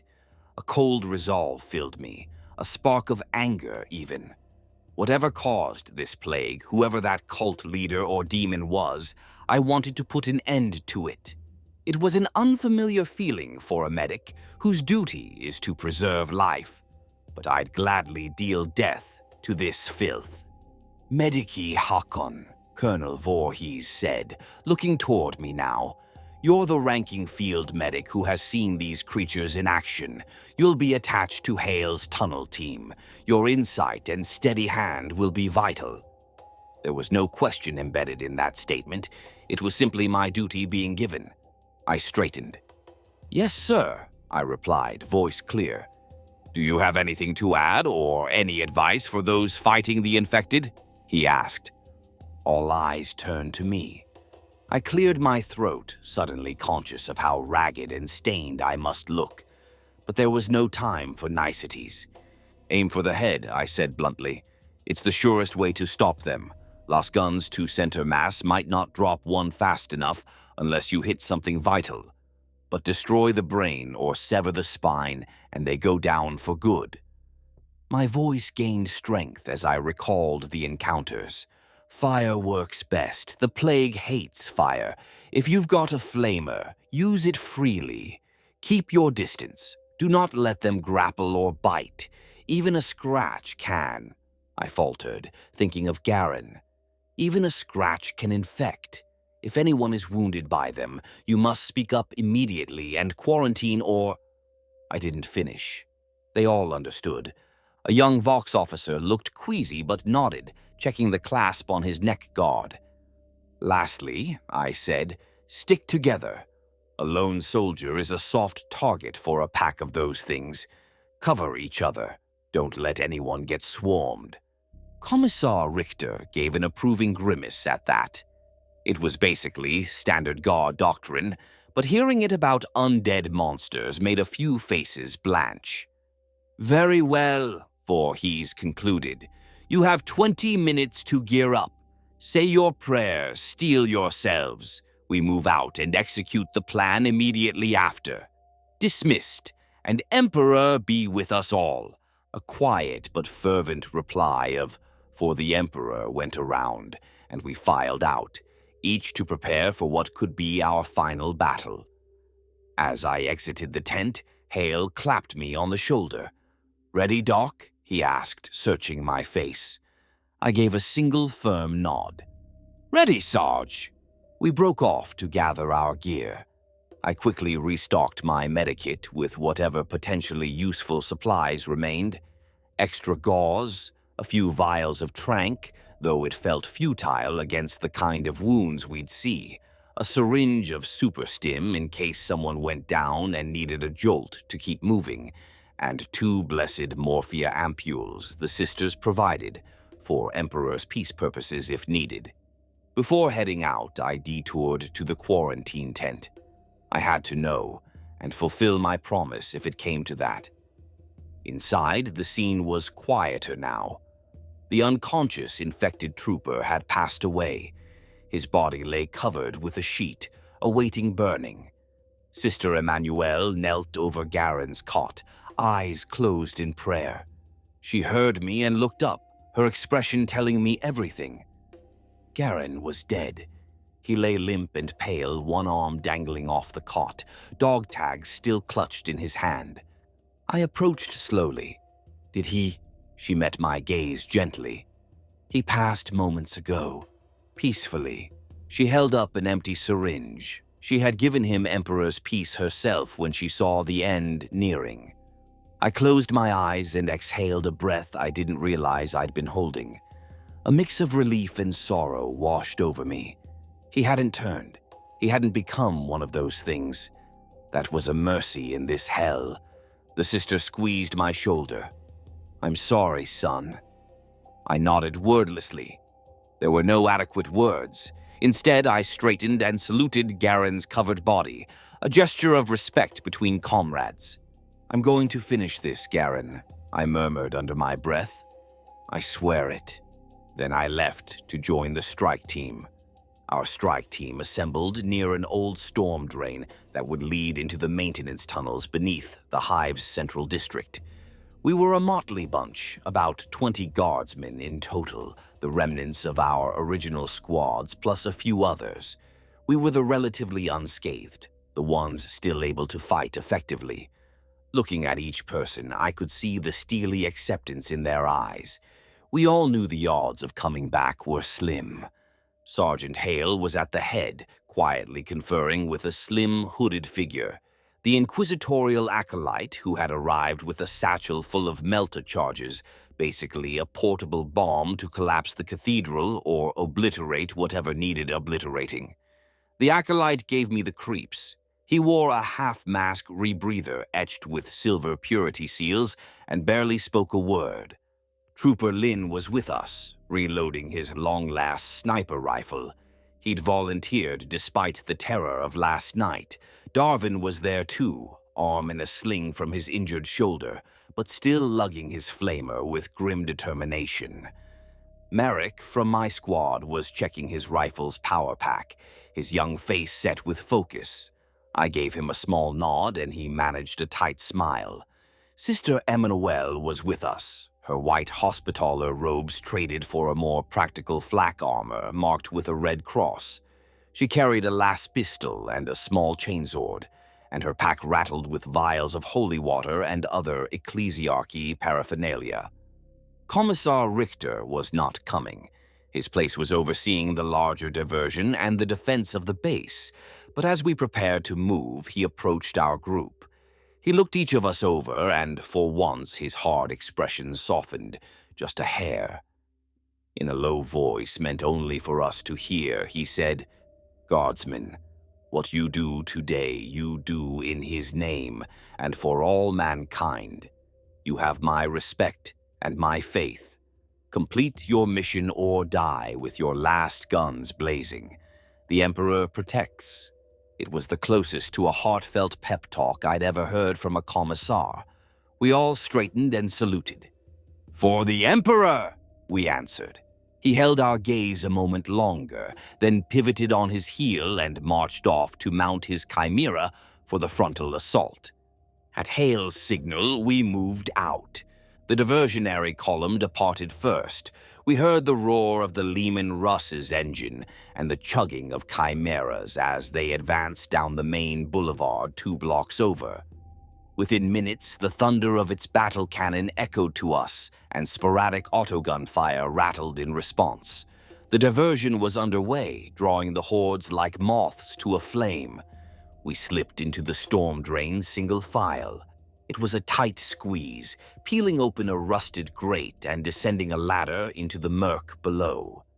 The tunnels were a claustrophobic maze of maintenance corridors, drain pipes, and abandoned conduits. Our only light came from shoulder-mounted lamps and the sickly green glow of chemloom sticks we'd brought. I was near the middle of the formation. The air stank of mildew, sewage, and something else. The coppery tang of blood and rot carried on subtle drafts. The further we went, the stronger that foul odor became. Everyone smelled it. It was the scent of the plague. We moved as quietly and quickly as we could. The plan was straightforward. Navigate the tunnels to an access point beneath the Grand Cathedral's east wing, then breach upward. According to the engineer's maps, some old service lifts or ladders existed there. It was maybe a kilometer's trek. All around, muffled booms reverberated, likely the battle raging above. Now and then dust rained from cracks in the ceiling, and we'd pause, holding our breath, fearing a collapse. Through some grates we passed, I caught fleeting glimpses of the surface. At one point, I saw feet shuffling along a street, dozens of them. The feet were bloated, bare or clad in tatters, clearly belonging to the infected swarming toward our lines. Mercifully, none noticed us below. Halfway through, as we crept through waist-deep foul water in a large drainage pipe, we encountered our first plague victims in the tunnels. 3 of them were feasting on something. Thrown, it looked like a still-twitching servitor drone, in a side alcove. Lynn's light caught their silhouettes. Hale held up a fist. "Halt!" We silently raised weapons. With practiced ease, born of vengeance, we took them down. Lynn's sniper shot took the first in the temple, a neat pop, and it dropped. Merrick and I opened up on the second, red labolts, perforating its chest and neck. It stumbled, turning towards us with a gurgling hiss. Then Sister Emmanuelle stepped forward and, uttering a prayer, swung her chainsword through its skull. The third rushed us with a ghastly howl, but Darwin had been itching for payback. He spewed a short burst of flame that engulfed it. The thing shrieked and flailed, collapsing into the filthy water, thrashing until it stilled, burning. Heart-pounding, I quickly scanned our group. No injuries. We pressed on. We emerged from the drain pipe into a wide undercroft corridor, supported by heavy pillars. According to the map, we were directly beneath the Grand Cathedral's floor now. This vast space had once been crypts or storage for holy artifacts. Our lights revealed broken crates, scattered bones, spilled scrolls, and bodies. Emperor, so many bodies. The entire undercroft was filled with piled corpses and caked gore. It looked like the cultists had been dragging bodies down here, maybe as offerings, maybe just to clear the streets above. The effect was a charnel house. Dozens upon dozens of corpses, maybe more, strewn across the stone floor or stacked against walls. I had to swallow hard to keep from retching at the smell and sight. At the far end, a broad stairway led up, presumably into the cathedral proper. A flicker of unnatural greenish light danced up there, casting shadows. We cautiously advanced among the dead.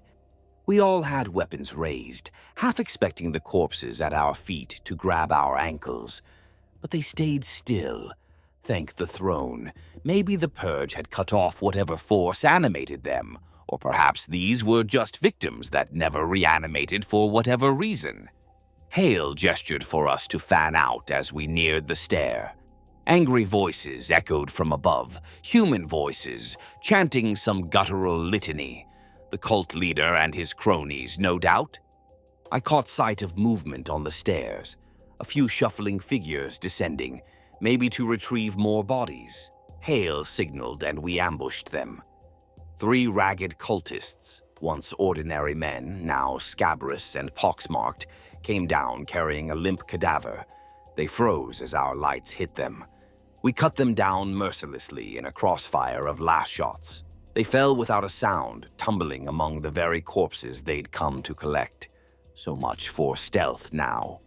Above us, the chanting faltered. A furious, wet voice bellowed something in a language that made my ears ache, and then the moaning chorus of the damned swelled louder. They knew we were here. "Go! Go!" Hale barked, and we charged up the staircase. What awaited us in the Grand Cathedral's main chamber was a scene from the depths of insanity. We burst into the immense nave, weapons blazing, and all my nightmares since landing on this planet suddenly seemed quaint. The once majestic cathedral was desecrated beyond recognition. Statues of saints had been toppled and smashed, foul symbols were smeared across the marble floor, and high vaulted walls in blood and filth.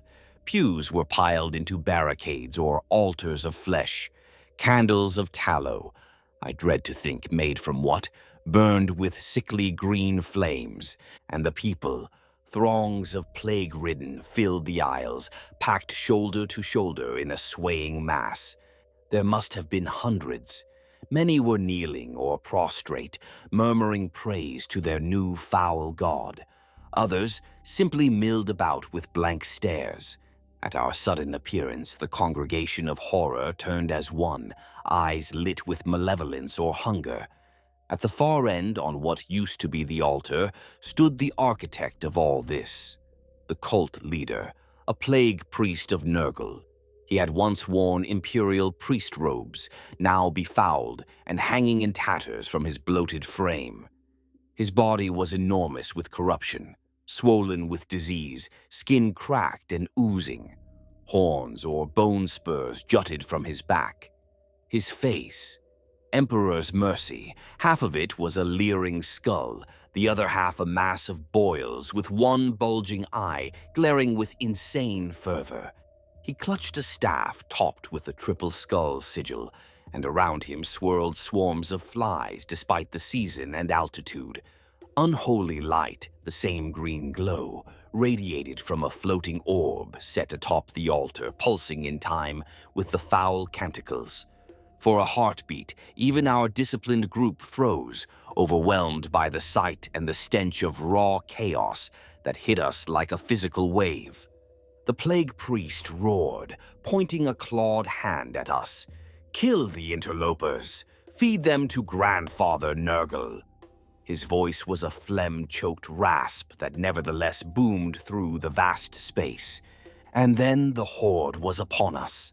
They surged down the nave, a tide of walking dead and frenzied cultists. Our flamers whooshed to life and grenades were lobbed, but there were so many. The initial blast of our volley tore huge chunks out of the crowd. A frag grenade blew apart a knot of plague zombies in a shower of corrupted gore. A flamer stream caught a swath of them, turning them into writhing torches. But the rest came on heedless of losses. "Form a line! Channel them!" Hale shouted. We instinctively fell back to the bottleneck of the grand stairway we'd come from, so they couldn't all mob us at once. It was the only way to avoid being swarmed from all sides. I found myself firing my last gun at point blank into a pustulant face as it loomed out of the darkness. The thing had once been an elderly woman. Now her jaw hung by strips of flesh. My shot blew the top of her head off, but another creature clawed over her collapsing body to reach for me. Trooper Merrick bayoneted that one through the eye and kicked it back. The battle devolved into brutal, close-quarters chaos. The roar of gunfire, the shrieks of the damned, the chants of the heretic priest. It all blended into a cacophony. Darwin stood forward, gouting flame in controlled arcs to make a wall of fire. Each burst incinerated dozens, but each time he had to pause to let the pilot light refuel, more would surge through the charred gap. His face was set in a rictus, teeth bared, as he unleashed righteous fire. A plague-ridden brute stumbled through the flames, its entire body ablaze, and still swung a piece of broken pew at Darwin, knocking him flat. Sister Emmanuel rushed forward, planting a bolt from her sanctified bolt pistol into its chest at near-zero range. The explosive round blew the creature apart, saving Darwin. To my left, I saw Trooper Lin line up his sniper rifle at the back of the cathedral, trying to get a clear shot at the plague priest on the altar. He fired, a perfect shot by all rights, hitting the priest square between the eyes. But an instant before impact, a swarm of flies coalesced and intercepted the bullet, deflecting it with some foul magic. The priest laughed, a horrible gurgling sound, and raised his staff high. Tendrils of sickly warp energy began snaking from the glowing orb toward our position. The orb, that must be the focal artifact or conduit. The acolyte with the melter charge was pinned behind a fallen column to our right, waiting for an opening to sprint towards the altar. At this rate, he'd never make it. We had to thin the horde more. "For the Emperor!" Hale bellowed, chainsword revving. He waded a step forward into the choke point, cleaving a plague zombie from shoulder to hip. "Push them back!" he cried. Those of us with melee weapons stepped up alongside him. Hale with his chainsword, Sister Emmanuel with her own smaller chain blade, a few troopers with bayonets and combat knives. I slung my last gun and drew my long knife and last pistol, sticking close behind Hale to guard his flank.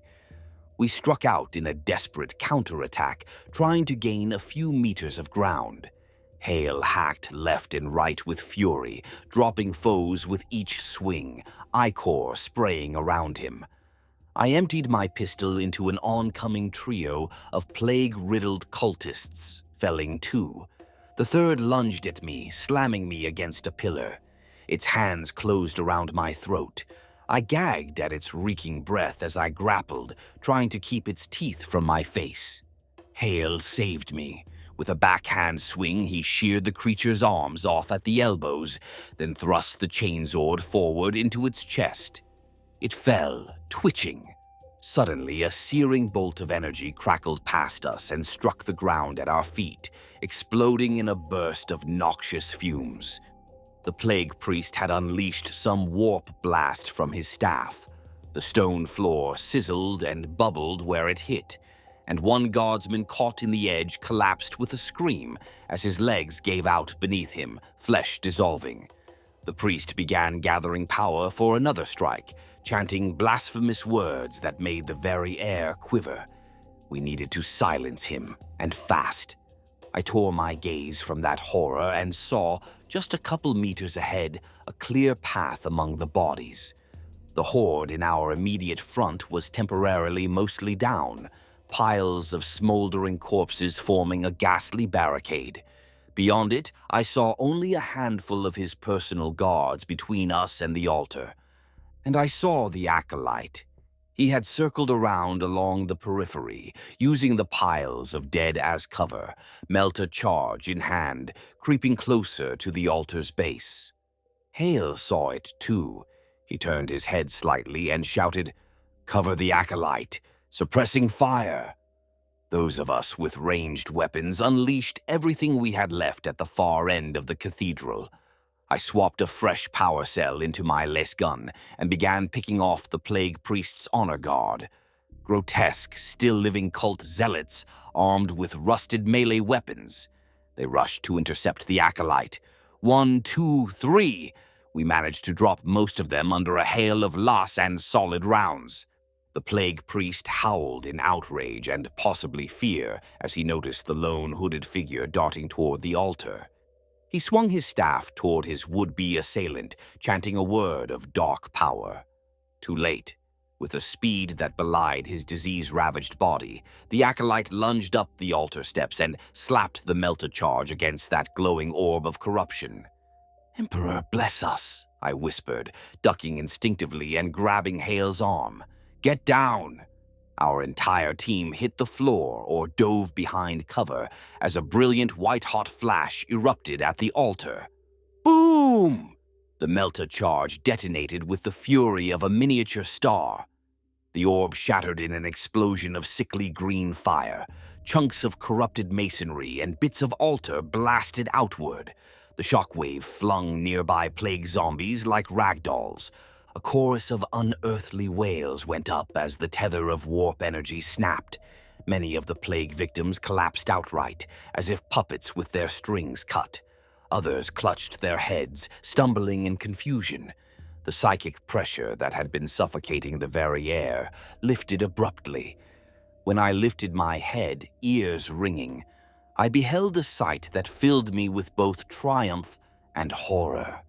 The plague priest was reeling, half his body torn apart by the blast. One arm gone, much of his bloated torso peeled open to reveal squirming innards. Yet somehow the monster still lived, or at least hadn't fallen yet. He let out a wet, animalistic howl of pure rage and despair. Hale wasn't going to let this chance slip by. "Finish him!" he roared. He hauled himself up from cover and began charging down the now-thinned aisle toward the ruined altar. Those cultists and undead still active were in disarray, many outright fleeing or writhing on the floor as the plague's hold faltered. Our surviving squad poured fire into the staggering form of the plague priest. Las bolts and solid slugs peppered his putrid flesh. Sister Emmanuelle advanced boldly, firing her bolt pistol. A round took the priest in the shoulder, another in the gut, each detonation blowing off chunks of rotten meat. And still he refused to die, dragged along by unholy vitality and hatred. It was Hale who reached him first. With a wordless battle cry, our sergeant leapt onto the shattered altar and swung his chainsword in a two-handed overhead arc. The whirring teeth bit into the plague priest's remaining neck, grinding through diseased muscle and spine. With a final spray of black blood and a heinous gurgle, the plague leader's head came free, bouncing down the altar steps and coming to rest at the feet of a toppled Imperial saint statue. A collective hush fell. The priest's headless corpse toppled over with a wet thud. For a heartbeat, none of us dared to breathe. Then I realized I no longer heard the moans or screams of any attackers. The surviving plague zombies had all collapsed into true death when the priest fell and his warp curse lifted. Those cultists not killed were dropping their weapons, trying to flee or simply staring in shock. Without their demagogue, they were just sick, terrified men again, easily rounded up by our wrathful guardsmen. It was over. Emperor's mercy. It was over. I sank to my knees on the blood-slick floor, adrenaline giving way to an all-consuming wave of exhaustion and relief. We had done it. Terra's throne, we actually did it. Around the cathedral, my comrades were securing the area, finishing off any twitching plague victim, restraining the few cultists who surrendered. Fires crackled from the Melta Blast's aftermath and our flamers' work. The grand space, once a place of worship, was now a scene of utter devastation. But we had saved what was left of this world from something even worse. Hale pulled his chainsword free of the plague priest's remains and stumbled back, chest heaving. I rushed to his side, catching his arm to steady him. He was spattered head to toe in foul blood, but mostly uninjured. A few scratches, nothing more. He gave me a weary grin. "Good to see you in one piece, Doc." I couldn't help but grin back, wiping gore off my cheek. "Likewise, Sarge." Nearby, Sister Emmanuelle was kneeling over a fallen guardsman, saying last rites. We lost a few in that final charge. Trooper Merrick limped over, a shallow cut on his forehead, eyes wide as the reality of victory slowly dawned on him. "Emperor, we did it?" he asked, no one in particular. "We did," I confirmed softly. "Hive Solace is saved." Saved was relative. The hive was broken, scarred, its population decimated. But it wasn't going to be virus-bombed from orbit now, nor turned into a charnel pit of undeath, spreading filth beyond this planet. That counted for something huge. The inquisitorial acolyte's body was nowhere to be seen amid the rubble near the altar. He'd paid the ultimate price setting that charge, ashes and glory for him. We would remember his sacrifice. Within the hour, our reinforcements and the diversion team, or what was left of them, joined us at the cathedral. The remaining cultists were put to the flame or the sword, no mercy for traitors. Some few civilians, miraculously uninfected, emerged from hiding spots in the crypts and chapels, drawn by the cessation of fighting. I saw 2 frightened, grime-covered children led out by a soot-faced guardsman, survivors who had huddled in a vestry during the madness. The sight of those kids, alive and safe at last, nearly brought tears to my eyes. Amid all this horror, at least a few innocents endured. It made our struggle feel worthwhile. Conclusion. A new dawn. Not long after, I found myself sitting on the steps of the ruined cathedral as daylight streamed in through shattered vaults above. The sun's rays felt warm, almost gentle on my blood-stained face. I took off my helmet and breathed in deep. The air still reeked of smoke and death, but beneath that I swore I caught a hint of something new. The smell of rain on the wind, cleansing and fresh. A hint of renewal.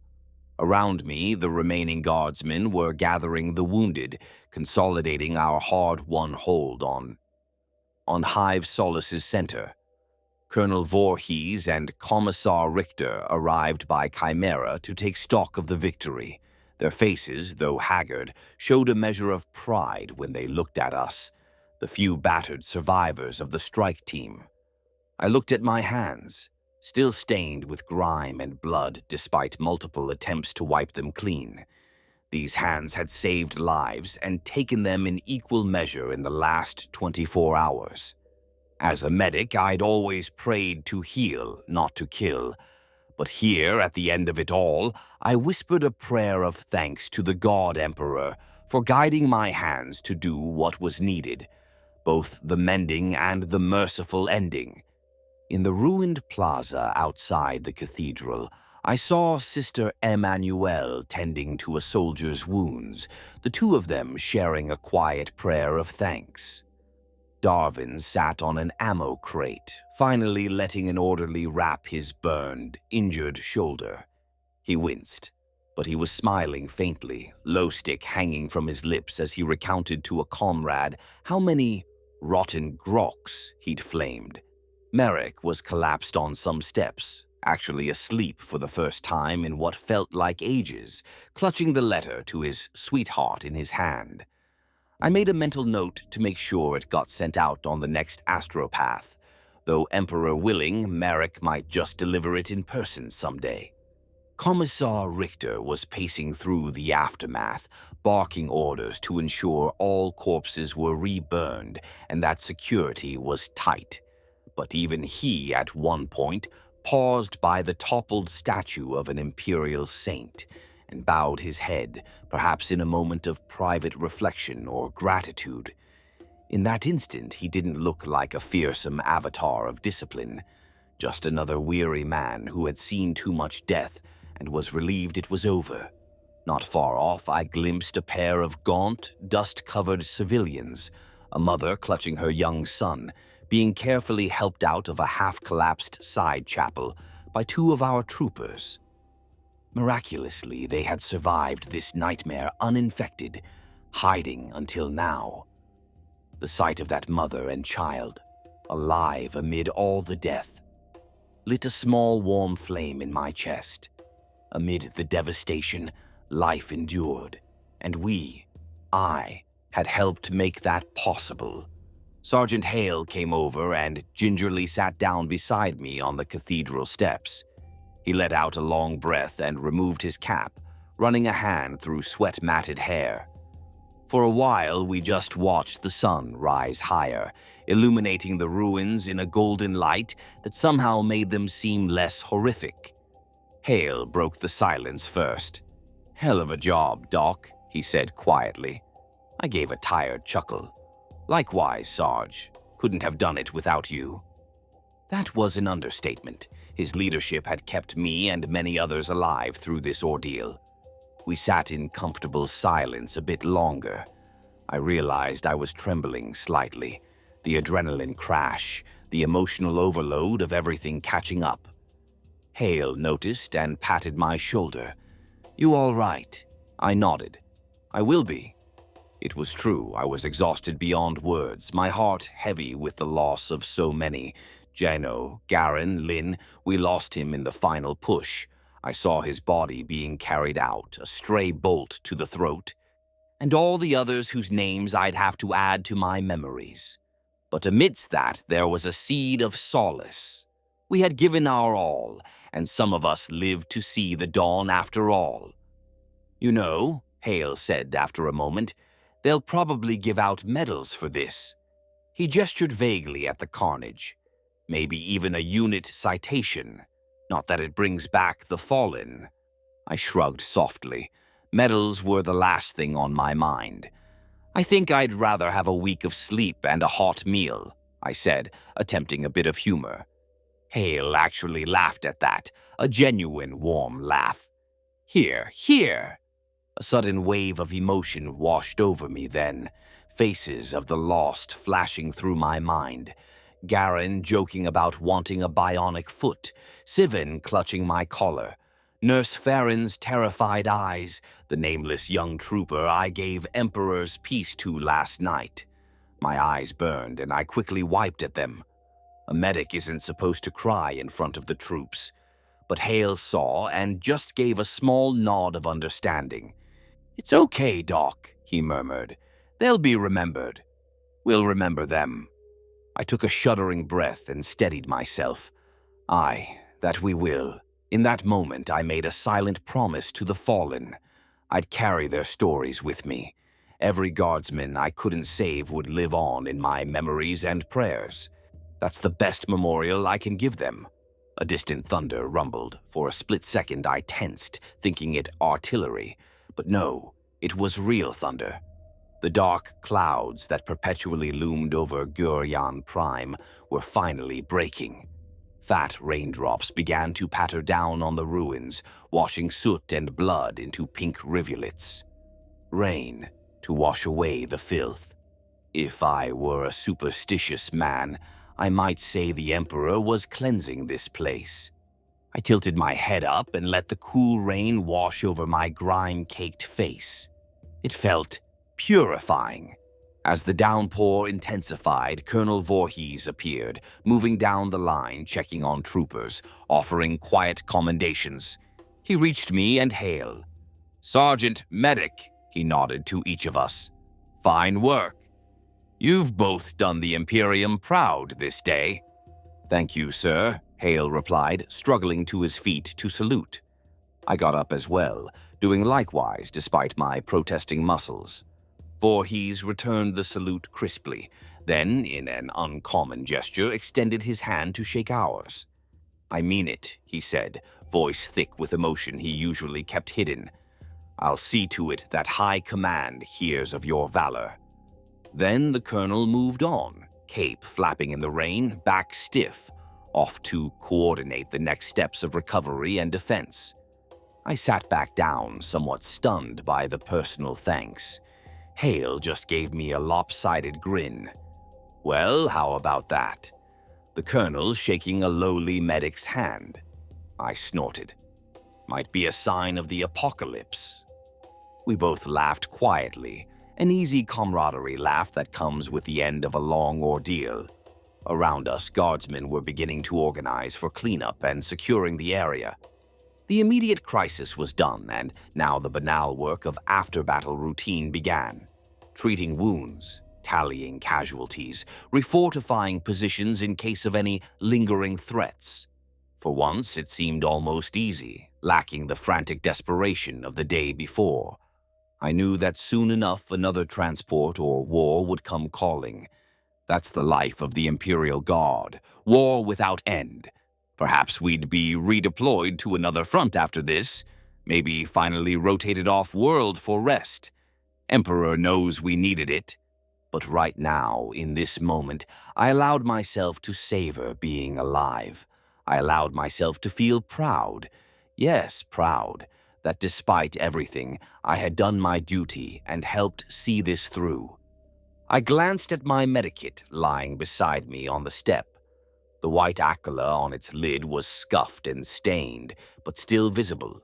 I realized my hands had unconsciously been tracing the aquila as a focus.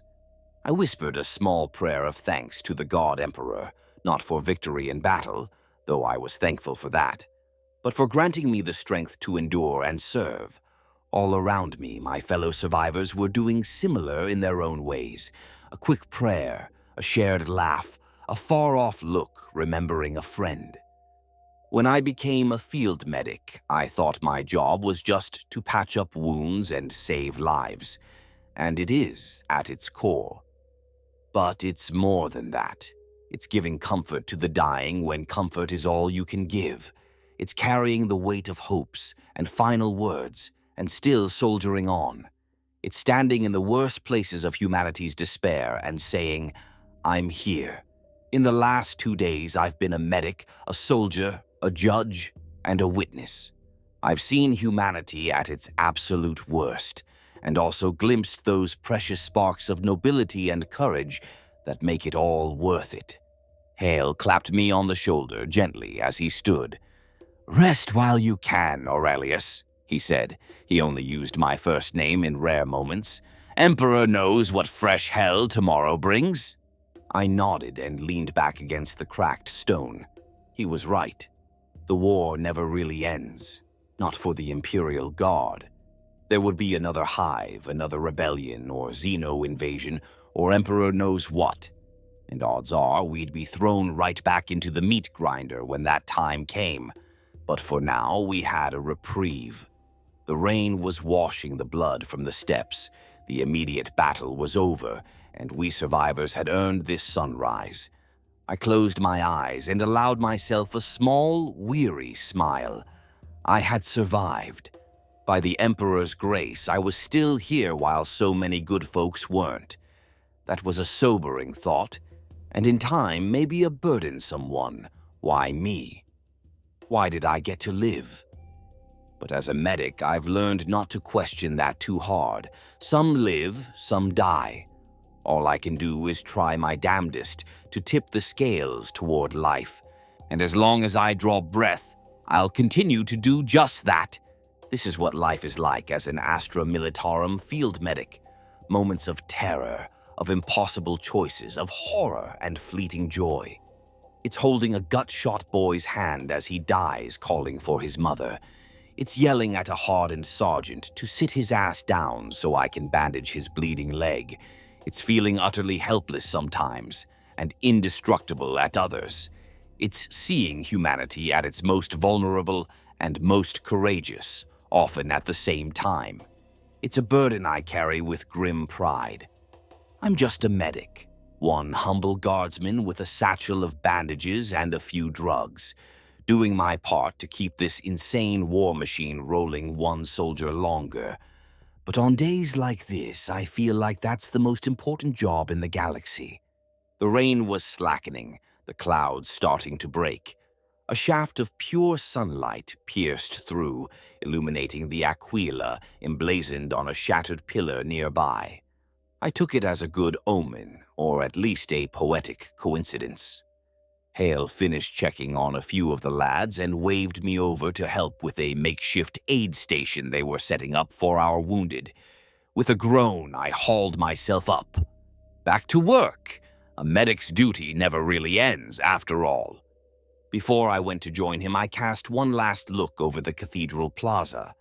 Bodies were being gathered, fires doused, a few surviving civilians, a dozen at most out of a city of millions, were being led gently to waiting evac vehicles, their nightmare finally over. Guardsmen stood tall, weary but victorious, sharing cigarettes and canteens, bandaging each other's scrapes as they recounted close calls. We had fought, and we had survived. By the Emperor's will, we had prevailed. I allowed myself to savor that feeling for just a second. Then I hefted my medikit, squared my shoulders, and walked toward the next cluster of wounded troopers, calling, "Doc, over here!" in voices both pained and hopeful. The corner of my mouth quirked up despite the exhaustion. Some things never change. There were always more wounds to treat, more soldiers to reassure, more jokes to crack to keep them sane. This war might never end, but as long as I'm breathing, I'll be there in the thick of it, doing what I can. In the Guard, we have a saying, "Only in death does duty end." As I splashed through the puddles and ruin toward my waiting comrades, I understood those words more than ever. My duty hadn't ended, not here, not now. And that was all right, because if the past days had proven anything, it's that even in the heart of horror, a lone medic with steady hands and faith in the Emperor can make a difference, one life at a time. Only in death does duty end. I am not dead yet, so I will carry on,